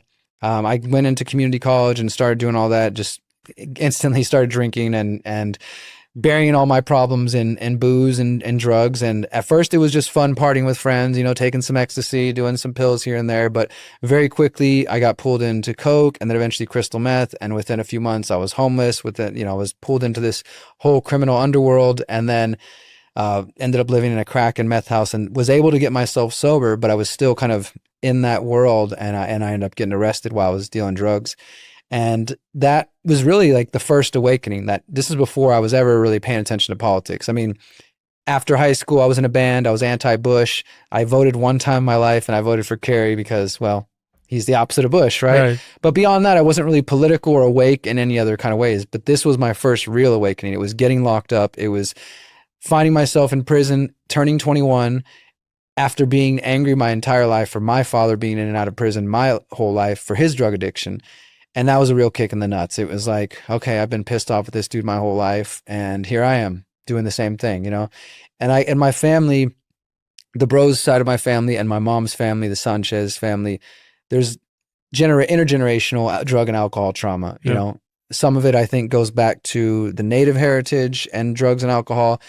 Some of it is just, you know, life was harder in the past. And my grandparents, my granny and my grandpa, they had my father when they were 14, 15 years old without a lot of family support. And my dad started selling drugs for his dad at the age of 10 and 12 years old. And, you know, there's just this cycle, this cyclical stuff. I've heard stories about my great-grandfather hung himself in prison, you know, just a lot of this trauma that was there before I ever came along, you know? And so when I'm born, my earliest memories are going to visit my dad in prison. And I remember little things like we'd get there to the prison, giant walls, razor wire, all this stuff. And one of the guards is telling my mom or my aunt her shorts are too short, so we got to go back to the car and change. And I'm a little kid. I'm 5, 6, 7 years old, trying to understand like what the hell's going on, trying to navigate this. And, you know, not to fault anybody, but the adults definitely didn't do much trying to communicate this to us kids. It was just kind of taking us along for the journey. And I go see my dad, and why does he have a black eye? Why do I only get to see him for an hour? And we're crawling all over him, hanging on him, and then it visits up and we're crying our eyes out, and promises of being there for birthdays and Christmas. And his drug addiction was very strong. And you know, he would come in and out, he'd come home, maybe buy us some gifts. And then a week later, mom would be like, Dad's got sent back to prison already. And, you know, it was just constant, like breaking us over and over. And I'm the middle child. So my older brother, he handled it differently. My younger sister, she was, we all saw him as our father, but my sister was way too young to really kind of have any connection to him. And so our stepdad was very much her father. But I don't know, I was kind of, I guess, in that middle space where I was old enough to know him and sort of feel him, but also just enough to feel the trauma, I guess you could say, right? Yeah. Because I remember being 6 and 7 years old and starting to think that I hate myself, that like starting to blame myself for him not being there and wondering if there was something wrong with me because maybe that's why he chose drugs over his family, and then starting to experiment with like self-harm. I wasn't like cutting myself yet, but I was definitely, and it sounds crazy to say it, but it is what it is, like playing with knives, like pressing knives into my chest and I don't know where that came from. I think ultimately it was like I wanted to feel something. I was feeling a lack. I was recognizing that this guy who's my stepdad was not my dad, and I didn't really want him in the picture. I definitely had this like young vision of like dad's going to come home someday and beat him up and then our family's going to be back together. And now as an adult, I'm very grateful for my stepdad. We're him and my mom are no longer together, but without him, I don't know what my 21-year-old mother with three kids would have done because she didn't have family support on her side. She ran away from an abusive home as well. So like I say, this intergenerational trauma was very present by the time we were born. And my sadness as a young boy turned to anger by the time I turned 14. I have very vivid memories they tend to happen in chapters of 7 years old. I have this clear memory of sitting in the driveway. I'm in my blue and yellow baseball uniform and mom's coming in and out of the garage. Like, we got to go soon. I'm like, just wait a couple more minutes. And he was supposed to be showing up. He'd got out recently. He didn't show up. We had to go. That memory is burned in my mind, Man. Then at 14, after spending that young part of my life, very depressed, a very sad, depressed little kid. Also, I could see very quickly how I was starting to look for love with women or young girls at the time. I was a young kid and seeking that validation in those relationships. And then by the time I turned 14, my dad was released and he was supposed to be coming to Grandma and Grandpa's for Christmas, where we go every year for Christmas Eve. And this is his parents. And it was a big deal because my grandfather had pretty much swore him off because apparently back in the day, my dad stole an engagement ring and they had never healed. But this time he said, all right, he can come home. We'll all be here together. And so it was a big deal in the family. And I remember showing up at Grandma's. We knocked on the door, and as soon as the door opened, I just knew something didn't feel right. For one, I didn't see him there. And so I'm kind of walking in the house, looking around, not seeing him. I remember going to the bathroom, and I overhear my grandma telling my mom, they already caught him. He's already locked back up. I mean, this guy had such a knack for getting locked up. And part of it, I think he became institutionalized because he spent so much of his life from 17 till his death eventually in and out of these institutions. And when I heard that, I remember going to the bathroom, slamming the door, just crying my eyes out. And then it was at that moment, like clear as day, 14 years old, I said, fuck this. I'm never going to let anybody hurt me again. And I fucking put that shell over me as strong as I could. And that's when I started getting in fights at school. That's when I started getting arrested, started throwing chairs at teachers, all the things. I never got into drugs. I mean, I smoked weed here and there, but that all came later. It was just this rage that was Anger. in me. Exactly. And that I thought that was keeping me safe and keeping me strong. And I was like, I don't want to have anything to do with him. I swore him off. So I graduated high school. I graduated early, going to college. And like I said, I started drinking, started using drugs. And I wasn't necessarily conscious at the time thinking, oh, I'm doing this to, deal with this deeper trauma I have. That would come with later reflection. But it's clear that that's what I was doing, that it was like, oh my God, taking X makes me feel happy in a way I've never felt. This must be what I've been looking for the whole time, right? And as I said, it didn't take long before that transferred into doing coke all the time, and crystal just grabbed me and just destroyed my life and my health. And I'm already a pretty thin guy, but I was 105 when I got arrested. Oh my gosh, man. I was 6 foot 105 and not looking good and not in a good place. And so that's what I say. 7 years old, remember that memory of the baseball uniform, waiting for him to come home. 14. Turning to the dark side, so to speak. And then I got arrested a week before I turned 21. And I remember turning 21 there and then just realizing that I had to figure this out because I basically got sentenced to a felony. I had 2-year felony sentence and they told me I would get out on probation. They gave me a year instead plus probation. It was a whole nother story. It's in the book. But when I realized I wasn't going home, that I'm looking at the calendar and it's going to be at earliest 11 months before I get out of these 4 walls. That's a powerful experience. And I think it's one that as weird as it might sound, I think it's a useful one for some of us because this what we call when you're inside the free world out here, it allows for distractions, especially in the age we're in now. This is, pre-social media, so there's plenty of distractions, but now it's even more easy to distract yourself. But sometimes you need to be stuck in a place, you need to feel powerless. And in that place where I was in these four walls surrounded by all these other criminals to varying degrees and other people who were just locked up for bullshit reasons, and I'm realizing I'm not leaving this place. I can get on the phone and call my girlfriend, I can call my lawyer, I can cry to my mom. There's not a damn thing anybody can do. Like, I'm stuck here until they call my name and I can walk out here, I'm stuck. So my body is physically in here. And in that place of feeling powerless is where I started to really find my real power, because thankfully my grandmother that I mentioned, who's since passed away, she has always been a huge spiritual influence to me. When I would come visit her in Austin, she would always she opened me up to so many different things that a lot of people might call new age, but at least kind of opened my mind in a lot of ways. And so she started sending me books on, she considered herself kind of like a Christian mystic. So she was into a lot of different things, Steiner, other things. So she was sending me, one of the books she sent me was by Father Thomas Keating, who's a Christian. I don't think he's around anymore, but he focused on what he called centering prayer, which was kind of like a form of Christian meditation. So she sent me books on that. She also knew that I had an interest, or a developing interest at the time, in meditation. So she started sending me books on like Zen Buddhism, and that was like my first experience of like, okay, I'm here. I can't go anywhere. I need to start doing something. So I started journaling every day. That's probably what saved my life, is just writing my thoughts down and getting it. After being on drugs and going through all this stuff for a couple of years, I was finally getting sober, but it was also like slowing down, because again, as perverse as it sounds, like in that place, everything slows down. And you don't have the distractions out here, right? So I was able to kind of start centering myself, start journaling every day. I'm reading these books about prayer. And for the first time in my life, I'm starting to open up to the idea of spirituality, because of everything I'd gone on before at age 14 and others. I was very anti-religion, and in many ways still am. I have a lot of problem with religion. But in that sense, I kind of closed myself off to anything related to God or spirituality or anything like that. And this was the first time where I was finally like, okay, maybe there is something. And I will say some of my experiences prior to that, even when I was on a lot of drugs, taking acid and taking psychedelics, kind of helped me see that there's something else, And in fact, I will credit cannabis for helping me get sober from crystal meth, because when I decided I wanted to quit and I was in this meth house, at least everybody left me alone when I told them, like, I really don't want to do this anymore. Please don't ask me, because I'll say yes, and I don't want to. And I just sat in the corner of the room in a chair like this, smoking my bong every day for about 8 days, until I was capable of just getting up and walking out and getting my car and leaving, because I just didn't have the willpower. So those experiences had kind of piqued my interest of like, there's something beyond just the five senses. But then now I'm in this place and I'm starting to meditate and starting to just go on this journey. That was my real awakening. And it didn't happen like the first time. I did my 11 months. I got out. I lasted 5 months before I got sent back. Did that game for a couple of years.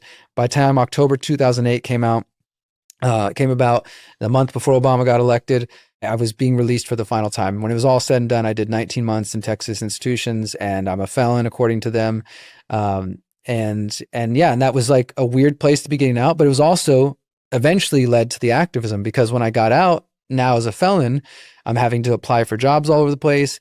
I didn't have a car. I didn't have many resources. This is also why I have firsthand experience with the criminal justice system and how it screws people over, whether probation or parole. So I was going to the library all the time, applying for jobs. I was also having the new experience of being judged for being a felon, like, how people, I basically can't get rented nearly anywhere in Houston. And if I was to go try to find a normie job right now, even though this is 20 years old, it would still be a factor in whether people would hire me for a nonviolent, drug crime. And so those were all new experiences to me. And while I was at the library just applying for jobs, I found this book called Cannabis, A History. It's a really interesting book that's all about the cannabis plant, but it's not about glorifying it, and it's also not about demonizing it. It was a really well done study on like the history of the cannabis plant, the sociological impact of it, the legal impact, and all these different facets. And a lot of it was about the drug war and how the beginning of the U.S. drug laws, like the 1914 Harrison Act, and a lot of the drug laws that came later, were largely based on trying to drive out the hemp industry, and about racism against Chinese migrant workers or Mexican migrant workers or black jazz musicians. And this was all like new to me. I was like, holy shit, I'd never heard of any of this. This is not what I was being taught. And as somebody who was getting out for a drug charge, it just piqued my interest of like, what else have I not been taught? And then about a year later, I find Ron Paul, I watch all the documentaries, and my activism begins. the book ends basically when that starts. It doesn't tell anything about my it's just like the beginning of where that starts. And so this book is detailing all of that struggle, the details of everything I went through, the ups and the downs, the ways I almost made it out and then I fall back, and then eventually when I had a chance to tell my dad that I forgave him for everything that he had done, you know, because at some point you have to take personal responsibility for yourself. When I was first locked up, I did write him an angry letter and was like, this is your fault. You know, you did all these things. And part of it was true. There was actions you had to go through that phase though too. And there was things he did that did impact me. Yeah. And I wasn't satisfied with his response, which was later on I realized accurate to some degree, but I think he was also kind of absolving himself of responsibility, where he was just like, you're a man, you need to take responsibility for the things you do. And there was truth in that too as well. And I came to that place, and one of the last times I saw him, he was from Austin, so he never lived in Houston, but he chose to get released, because this whole time when I got locked up, the same week I got locked up, he was getting released. And so that was another like, oh my God, I'm doing the same shit as this guy. Then eventually he's locked up while I'm locked up. We're locked up at the same time, and my grandma's sending letters because you can't mail directly to institutions. So I'd send my grandma a letter for him and she'd send it to him and vice versa. And by the time he got released in 2013, so fast forward a few years, I'm off probation, parole, everything. I'm starting to get into activism. My whole life is shifting and changing. And he asked specifically to be released to Houston, to a halfway house in Houston, because he was trying to be closer to my brother and my sister and I. And they weren't ready to talk to him. But I was at the point where I was like, you know, I was on the beginning of this activism journey, didn't know what I was doing, but I knew that this was what I was going to do.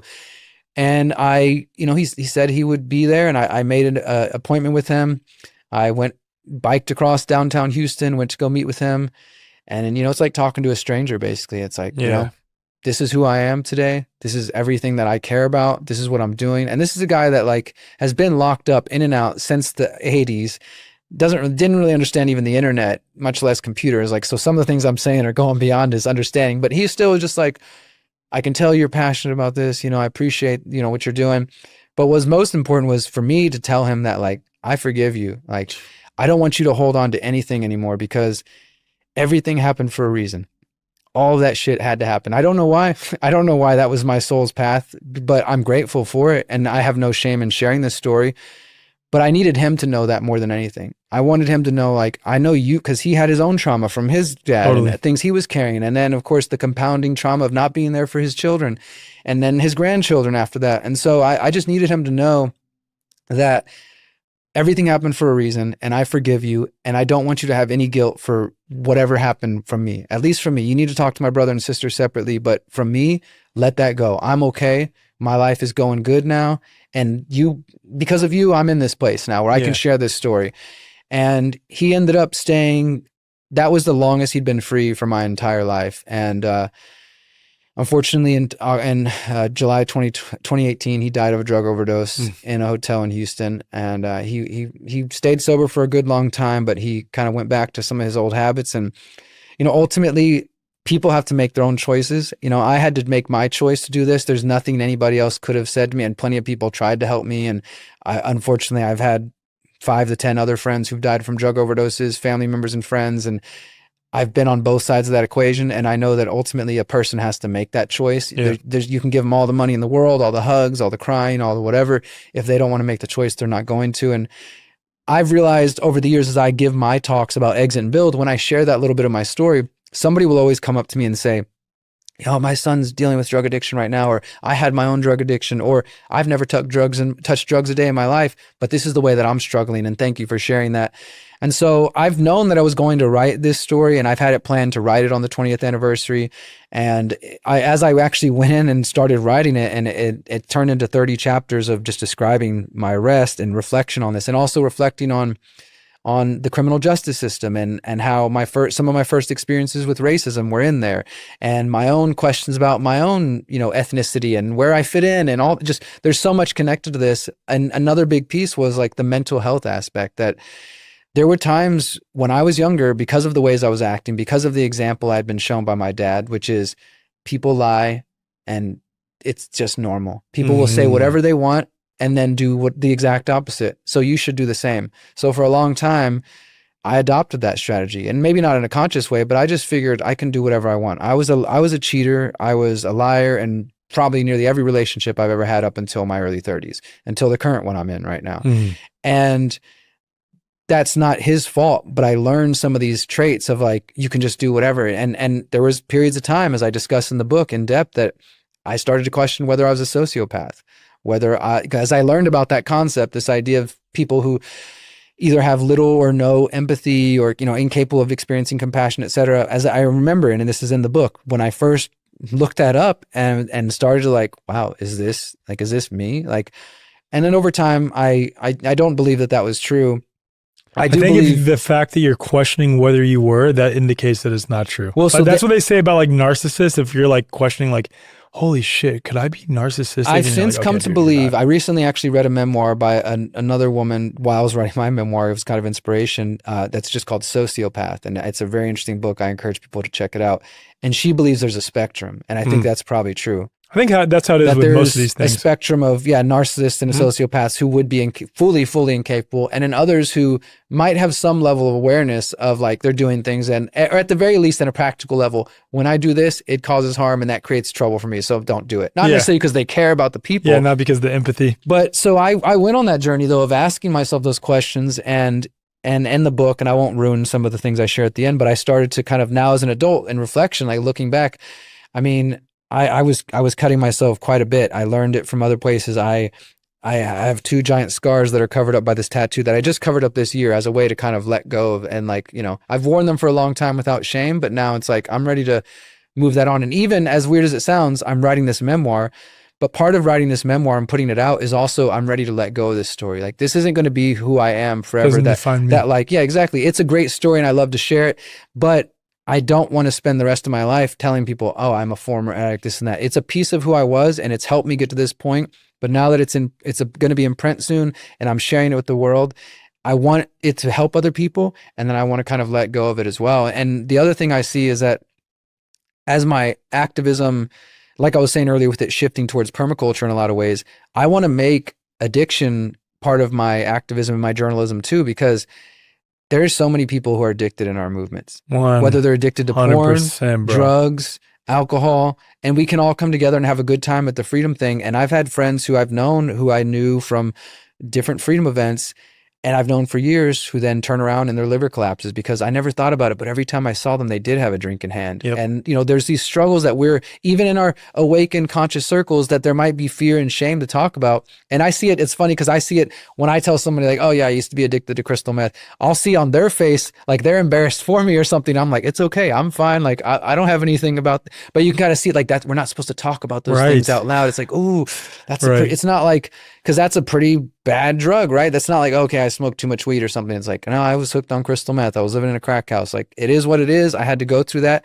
And so I want to make this more part of the things I speak about. In fact, this year at the People's Reset, my talk is going to be focused on how do we create alternatives to AA and recovery systems that just reinforce the same government garbage? Like, how do we as a community take care of each other? Because it is a problem there. And so I'm going to share some of my experience, but also part of it is because like I've had this vision to create some kind of organization. It wouldn't be, it would be more in the private than some kind of nonprofit, but that general kind of thing, the Troy Broze Foundation or something. This is my father's name, because I don't want his memory to just be that of a drug addict who failed to overcome his trauma from his parents. And unfortunately, once he passed, like, my grandma died of a broken heart not too long after that. Yeah, and his father's still alive. And my hope had been that if my dad had stayed sober, that I would be part of the process of bringing them together, because I can see clear as day that this is intergenerational trauma, that every Broze man that is alive today, except for my young nephew, who's the youngest one in our family right now, has been to prison, has struggled with drug addiction, has struggled with probably mental health issues. I was told I was bipolar when I was younger, and I don't really buy into any of these diagnoses. And this is what I talk about in the book too, that like, that works for some people. But when I, just an example, when I did these big cuts and I had to go to the hospital and they kind of pressured me to admit that I had cut myself, then they were like, okay, well, now that you've admitted to harming yourself, we have to give you a psychological evaluation before we'll release you. I was 18 at the time, 18 or 19. And I lied my way through that evaluation because I knew for one, I was smart enough to know, like, I'm not going to tell these people how crazy I really feel inside. Like, I'm just going to, no, I'm fine. No, I don't have any of those kind of thoughts. No, this and that. But it was also because I rejected any of that thing. I see a lot of people use those things as 100%. crutches. And I remember, not to go take us in a whole different direction, but I've seen you post about this too, about the prevalence of people who claim they're autistic now. And like, everybody's autistic, or everybody's got Asperger's, everybody's got this. And not to say it isn't prevalent, because we know it is, but I think there's a lot of people using these things as a crutch. And so I never wanted to accept that, okay, I'm bipolar, or I have antisocial personality disorder, or I have borderline personality disorder. These are things I've heard, or any of that. And in fact, in the book, I share a story about, like, after all my drug use, I did some pretty bad damage to my intestines and my stomach from just all the drugs I did. And some of it I still deal with today. And when I finally wanted to go get help, I tried to go to a doctor. This was shortly after I'd got out. And I was like, all right, I need to figure out what's going on inside here, because I can't use the bathroom. Everything's messed up. And I saw these doctors, and within minutes of meeting me, I thought I was going to see my childhood doctor, and he wasn't there. And there's these young guys that I swear to God, there must have been a freaking big pharma salesman in the next room next door, because after 5 minutes of talking to me, they came back with boxes and boxes of Lexapro, which was the popular antidepressant at the time. And they're like, you know what's going on with you? You're just stressed out, blah, blah, this. And I'm like, I have something going on in my stomach. And they handed me all this stuff. And I literally just walked out and threw it away. And that prevented me from getting real help for a couple more years, because I was like, forget it, fine. If that's what they want to offer me, then I don't want help at all. My point with that is that I'm not somebody that embraces these kind of, diagnoses, but I knew that there was something going on with me. I don't think giving myself a label like that would be very helpful. I know that taking a bunch of drugs wasn't going to help me. I was already on a bunch of other drugs, right? So eventually I had to come to a place of realizing that there were deeper root causes that were causing me to be violent and to, lie to other people and to treat people in ways that I knew weren't right and that I didn't want to be treated myself. And then, of course, to just try to seek happiness and stuffing as many drugs up my nose or body as possible. And yeah, of course, with time and reflection, now I can look back and see this so clearly. And so this book is dedicated to my nieces and nephews who are 15 and under, and they're just at that point where they're starting to have their challenges, and they've had some challenging things in their life.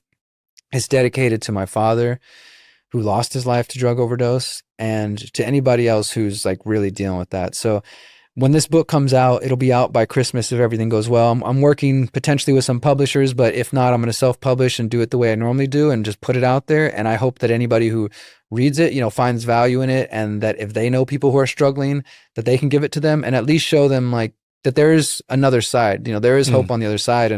And I will also, just in closing on this, say that like, the people who know who I am and are coming to this book, be prepared to see a different person, because this is not the person that you know today, because that's not who I was at the time. And I didn't shy away from being real about the worst parts of me and the worst things that I've done and the ways I've treated people and criminal activity, things like that. Like, this is a raw, gritty, real journey of everything I went through, and then how I started on the journey that I'm on today.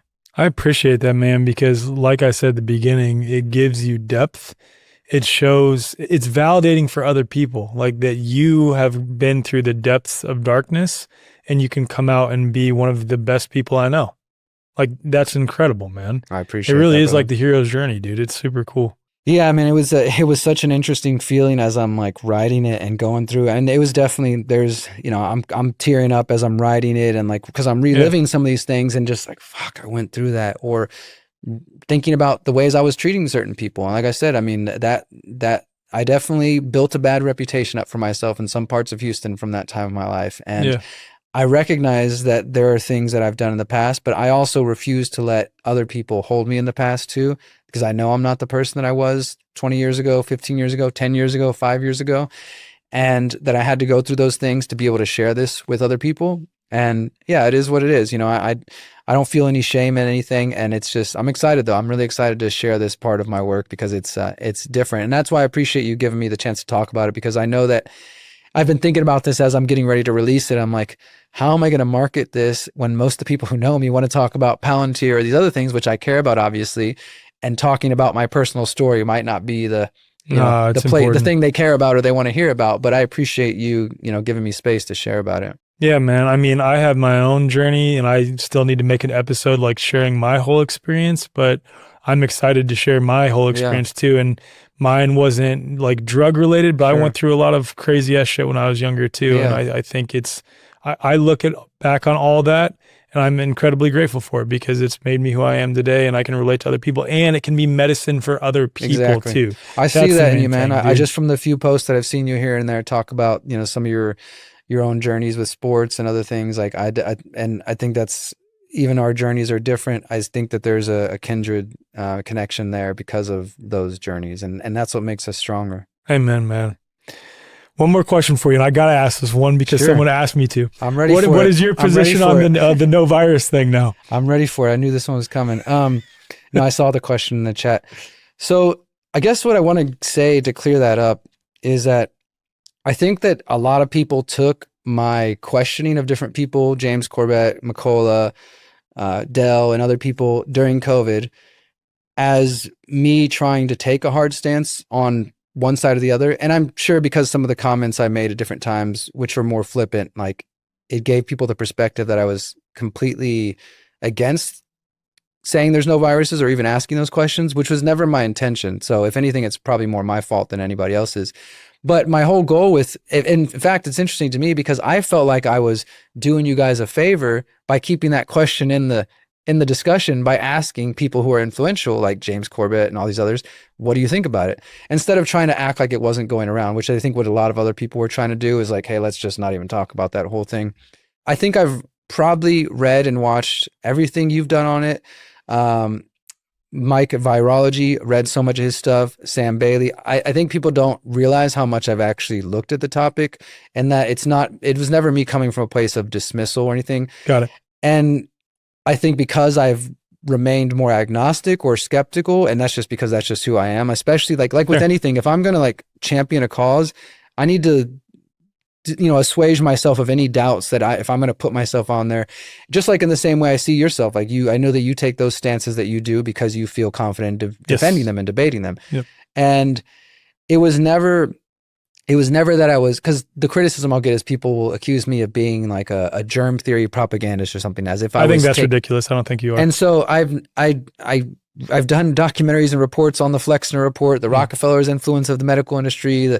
We're in agreement about like 95% of things, and maybe even all of them. Ultimately, my skepticism has been about some of the claims about different studies from the past, which actually, and I don't know if this has already happened, but you told me a while back you were working on recreating some of the studies because... Unfortunately, I'm no longer involved in that project for a variety of reasons related to personality issues. Sure. Okay. So what I'll say, that just without getting into the whole thing, is that made me excited and interested because I think sometimes in the freedom truth movement, and especially when it comes to that topic, people have a tendency to look at some study from 100 years ago or 70 or 80 years ago and say, well, look, they claim this thing. And those are interesting data points that I think shouldn't be ignored. Okay, people are swabbing up the nose and then putting it in other people and they're not getting them sick. Like, that's something to ask, right? And the mainstream clearly ignores that. And it's kind of hard to do a similar study under ethical grounds these days. But the idea of recreating that was exciting to me when you mentioned that to me, because that felt like, okay, if that can provide more current data, then that's something I would feel confident about getting behind of. And also, I wasn't falling into these fallacies, which you've been great at calling out, of like, just because we can't claim exactly what did happen doesn't mean we have to buy into the narrative itself. So for example, I do think people got sick from something. I don't know what it is. And I'm with you on like, I personally did a lot of work in the beginning about 5G, and I don't think it was 5G. No. I made a documentary about 5G, and 5G could have been one of many of the other things in the environment. But I think people overplay like the 100% role agree. that radiation sickness and the similarity between that. And the reason I felt so strongly at that, and people can find numerous videos of me debunking those claims in the beginning of COVID, and I felt it was actually an attack on the 5G movement. I put out a documentary in January 2020 called The 5G Trojan Horse. So right as COVID comes out, and then within months, everybody's trying to tie 5G and COVID together. And I had some sources who were in the EMF community who were saying that they had evidence that that the big wireless companies were amplifying that because they wanted to make 5G activists look crazy.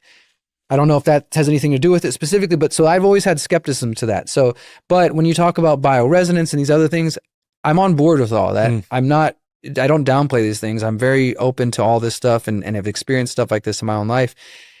And I understand, again, that just because we can't point to exactly what it was doesn't mean we shouldn't question the claim they're making. But, and again, I know some people have a problem with this. I saw people get sick. I got sick in a way I've never experienced before. I don't know what it was, but I'm also not like, I heard you, like you've talked about and others saying, well, there was a lot of fear spreading around. And if you buy into fear, but I mean, I'm talking about people at the People's Reset, for example, during COVID, every year, dozens and dozens of people were getting sick.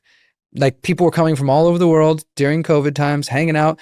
And we would be getting texts and emails from people like friends and just attendees, like sick and down and out and reporting things that they'd never experienced, bone pain, whatever, all these kind of things. So I'm not saying that was a virus that they created in a lab or any of this sort of stuff. I'm very skeptical of the whole narrative. And in fact, I think one of the things that the no virus crowd has been very good at is kind of calling out the obvious steering towards the lab leak kind of thing. Yep. I'm very skeptical of that. I also think that, and this is why I think it's more nuanced than some people make it, I also do think that engineered weapons, let's call them, do happen in labs. Maybe they're not viruses. For sure. Maybe they're bacteria. Maybe there's some other fungi or whatever shit we know. Or just a poison. Poison in general. Mm-hmm. I don't think that all that money is going towards the labs and that they're just sitting in labs and laughing and not doing anything. Something's happening. Something's happening for sure. I don't think it's necessarily what they claim, of course. And I did notice over time how convenient it was to like steer people towards just like with 9/11 and everything. There's the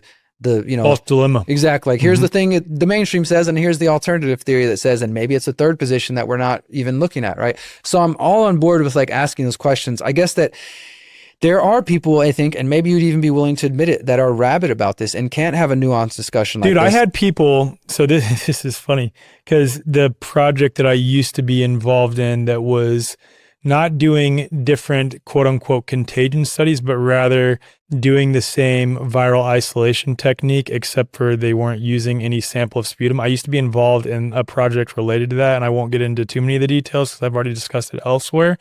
But the point is, I left that project due to personality differences because there were some people involved in that project that had also previously tried to cancel some of the things that I was doing because I didn't strictly include only people who were no virus. Yeah. Which was insane to me. And then now that I've left the project, anytime I interview someone who's not strictly no virus or anything like this, they, of course, attack related to it. And I just ignore. I think it's hilarious now, actually. Especially some Well, of the I saw comments that there. whenever we did our first interview last year. Like, Yeah. how could you talk to him the whole time and not bring it's up insane. the no virus thing? It's insane. And like, I get it to some degree for like questioning how I could not ask that question to you. That's fine. I just cannot get with the position that if you don't think exactly like I think on this issue, you are therefore controlled opposition. Or if you even talk with someone who thinks differently than you think on this issue, you are also now, by relating to them, controlled opposition. It's ridiculous. And that's what was cast on to me with some of this stuff. And it's not the, dare I say, the top people, quote unquote, in the no virus space, like Dr. Cowan, Kaufman, the Baileys, Mike Stone, Dr. Jordan Grant, like they're all some of the best people I know. They're awesome people. Dr. Amanda Vollmer. It's the people who are nameless, faceless accounts on their Twitter. Followers, I think, that are more rabid than they are. Yes. And because I mean, and again, I've interviewed Don and David even before COVID. Yep. I interviewed Kaufman twice. I interviewed Cowan. Like, I felt like I was doing my due diligence to give these people a space. I wasn't like, I'm not going to talk about this thing, but I was also asking questions and saying like, I don't think they have all the answers in this area. Yeah. And not to say we need all the answers to ask questions. Yeah. I was just saying, for me, I'm not satisfied You're yet. not satisfied with any And like counter that wasn't enough for some people. Yeah. That, like, and so still to this day, and I'm sure there'll be comments on this, people will show up like, he's a germ theory shill, this and that. And I don't pay it much attention anymore, but they still pop up from time to time. But like I said, I know that there was some things maybe in some of the interviews I did where I might have been flippant with some of my questions or whatever, or things I said, and that's fine. But it was never trying to be a proponent of germ theory or to say that there are no questions that exist, because if I didn't think so, I wouldn't have taken the time to ask people about it. I was curious about the whole topic, and the way I tend to be is I do a lot of research, and it's not all public. I don't do a video about everything I'm researching, probably like you. And so I'm reading and reading Mike's blogs on virology and seeing and going and fact checking some of the things and seeing like, okay, maybe that's not exactly where I see it. I'm listening to the Bailey's videos. When you guys did the end of COVID, like I've listened to hundreds of hours of this stuff. So for anybody to think that I just haven't given it the time of day, I just have deferred in terms of making it my only focus. Obviously during COVID, this was a big thing for many people. The other thing, and this is kind of a bigger problem, I think, in our space in general, is that we don't all have to talk about every single topic. My main focus has always been digital surveillance, and more recently, technocracy. I wrote a book about technocracy. That doesn't mean I don't think these other questions are interesting, but just like you choose your guests based on what you're interested in and what appeals to you. Some of us are going to be interested in similar things, and some things I'm going to talk about, you're going to have no interest in, vice versa. That's okay. If the people online are upset about that, create your own channel and focus on the thing you want to, because I just can't stand on people start claiming, well, because you're not talking about this thing, you're a shill. And for one, we need to recognize the limitations of our own knowledge. We aren't all geopolitical experts or, scientists or whatever, right? So why pretend like we are? Why not find the niche that appeals to you and that you maybe have specialized knowledge or that you're learning a lot about, and then dip your toes in where you can. So I think that was another thing, is people just were like, if I did any report on COVID or anything that didn't include that as the focus, it was like, oh, you're just a shill and you're reinforcing the overall narrative. But I'm a civil liberties person, and that's kind of was my main concern even through COVID, is like, how are we going to be locked down? How is this working towards the Great Reset and the bigger picture? And I do think using viruses is part of that. In fact, I wrote a 2-part series for The Last American Vagabond right at the beginning. A friend sent me these studies I'd never heard of. It's called parasite stress theory. And in fact, it works very well to you guys' arguments. There's numerous studies since the 70s, including some that have been funded by the Rockefellers, where they looked at all these different phenomena, famine, war, pandemics, etc., and they found that pandemics had a very exclusive and unique fear response in the human population. And there's one of the studies that even says, even if the fear is not real or exaggerated, it will still have that same impact. Dude, you know what the second strongest risk factor for death associated with COVID was? Fear/anxiety related disorders. Yeah, I remember that. Yeah. And that's what I'm saying. So I'm like, in my view, I'm doing some work to kind of help pad you guys' arguments a little bit. But it was just basically, I became a punching bag for people who were like, and obviously we had some back and forth and stuff. And, just to clear the air publicly and just to you, like, and that felt, it took me back to a time where I felt like the way you were approaching me felt like somebody was trying to bully me in high school. It didn't feel like the conversation we're having right now, which it's all in the past, so I'm not trying to read everything. For sure. But I want and I got offended because you, I was feeling stoked after my presentation, and the frame of mind you're coming from at that time, you were like, I don't feel like that was the solution. I was like, what? Getting people to not be afraid of germs? And I hear your perspective. Yeah, no, I hear your perspective. And like I said, to me, it was just the way that and I wasn't communicating the best either, but the way we were communicating, that's what reminded me. I was like, okay, this dude thinks like he can just bully me into talking about what he wants, or it wasn't going anywhere positive. And so we blocked each other for a little while. Yeah. And now that's all in the past, and we're focused on voluntarism and the things that, not to say that conversation doesn't matter, but I think that we both agree on and that we know are important for the future. Amen. And I'll clear the air on this too, just for the people who misconstrue this. And you already mentioned it a number of times, but like my whole stance is, okay, they make these certain positive claims, right? And this is a maxim of law. The burden of proof lies on the individual making the positive claim. When you look at those claims, paint them against a scientific method, they don't hold water. And I'm okay with saying, here's some other possible explanations for what might be, but I ultimately don't know at the end of the day. I just know that there's not sufficient evidence for that claim. And it goes back to, I don't have to know what is to know what clearly isn't. Exactly. And I just know that there isn't. And I agree with you on that. Like their whole story is full of shit and full of holes. And I guess that, like I was saying a moment ago, every time I tried to bring it up to people and say, well, look, I'm not saying that's what they claim, but you can't tell me that people I know didn't get sick in the ways. Now, that doesn't mean it was what they claimed, but I definitely think something unique was happening in that time period. And it could have been a collective, fear thing that we all bought into. But it's like, again, I'm at the event where we're not focused on fear. We're talking about creating our own vision.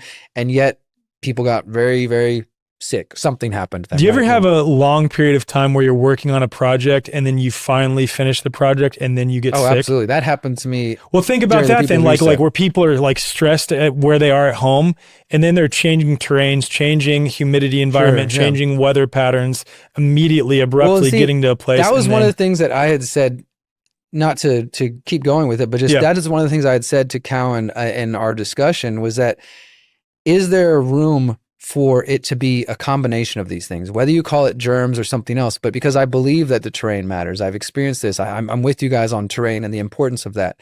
And at the same time, is it not possible that as the terrain is not being taken care of and the stress and all these things you talk about, then make people more susceptible for something external?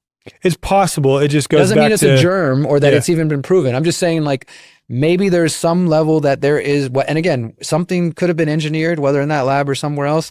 And I definitely think that I've done reports on this. For example, when RFK got all this shit when he was talking about, he said something about like, oh, the virus has been engineered to go after Jews and black people or whatever. Well, I did an article saying, well, here's the truth in that statement. And here's the history of them working on biological weapons tied to people's DNA and genes. That does exist.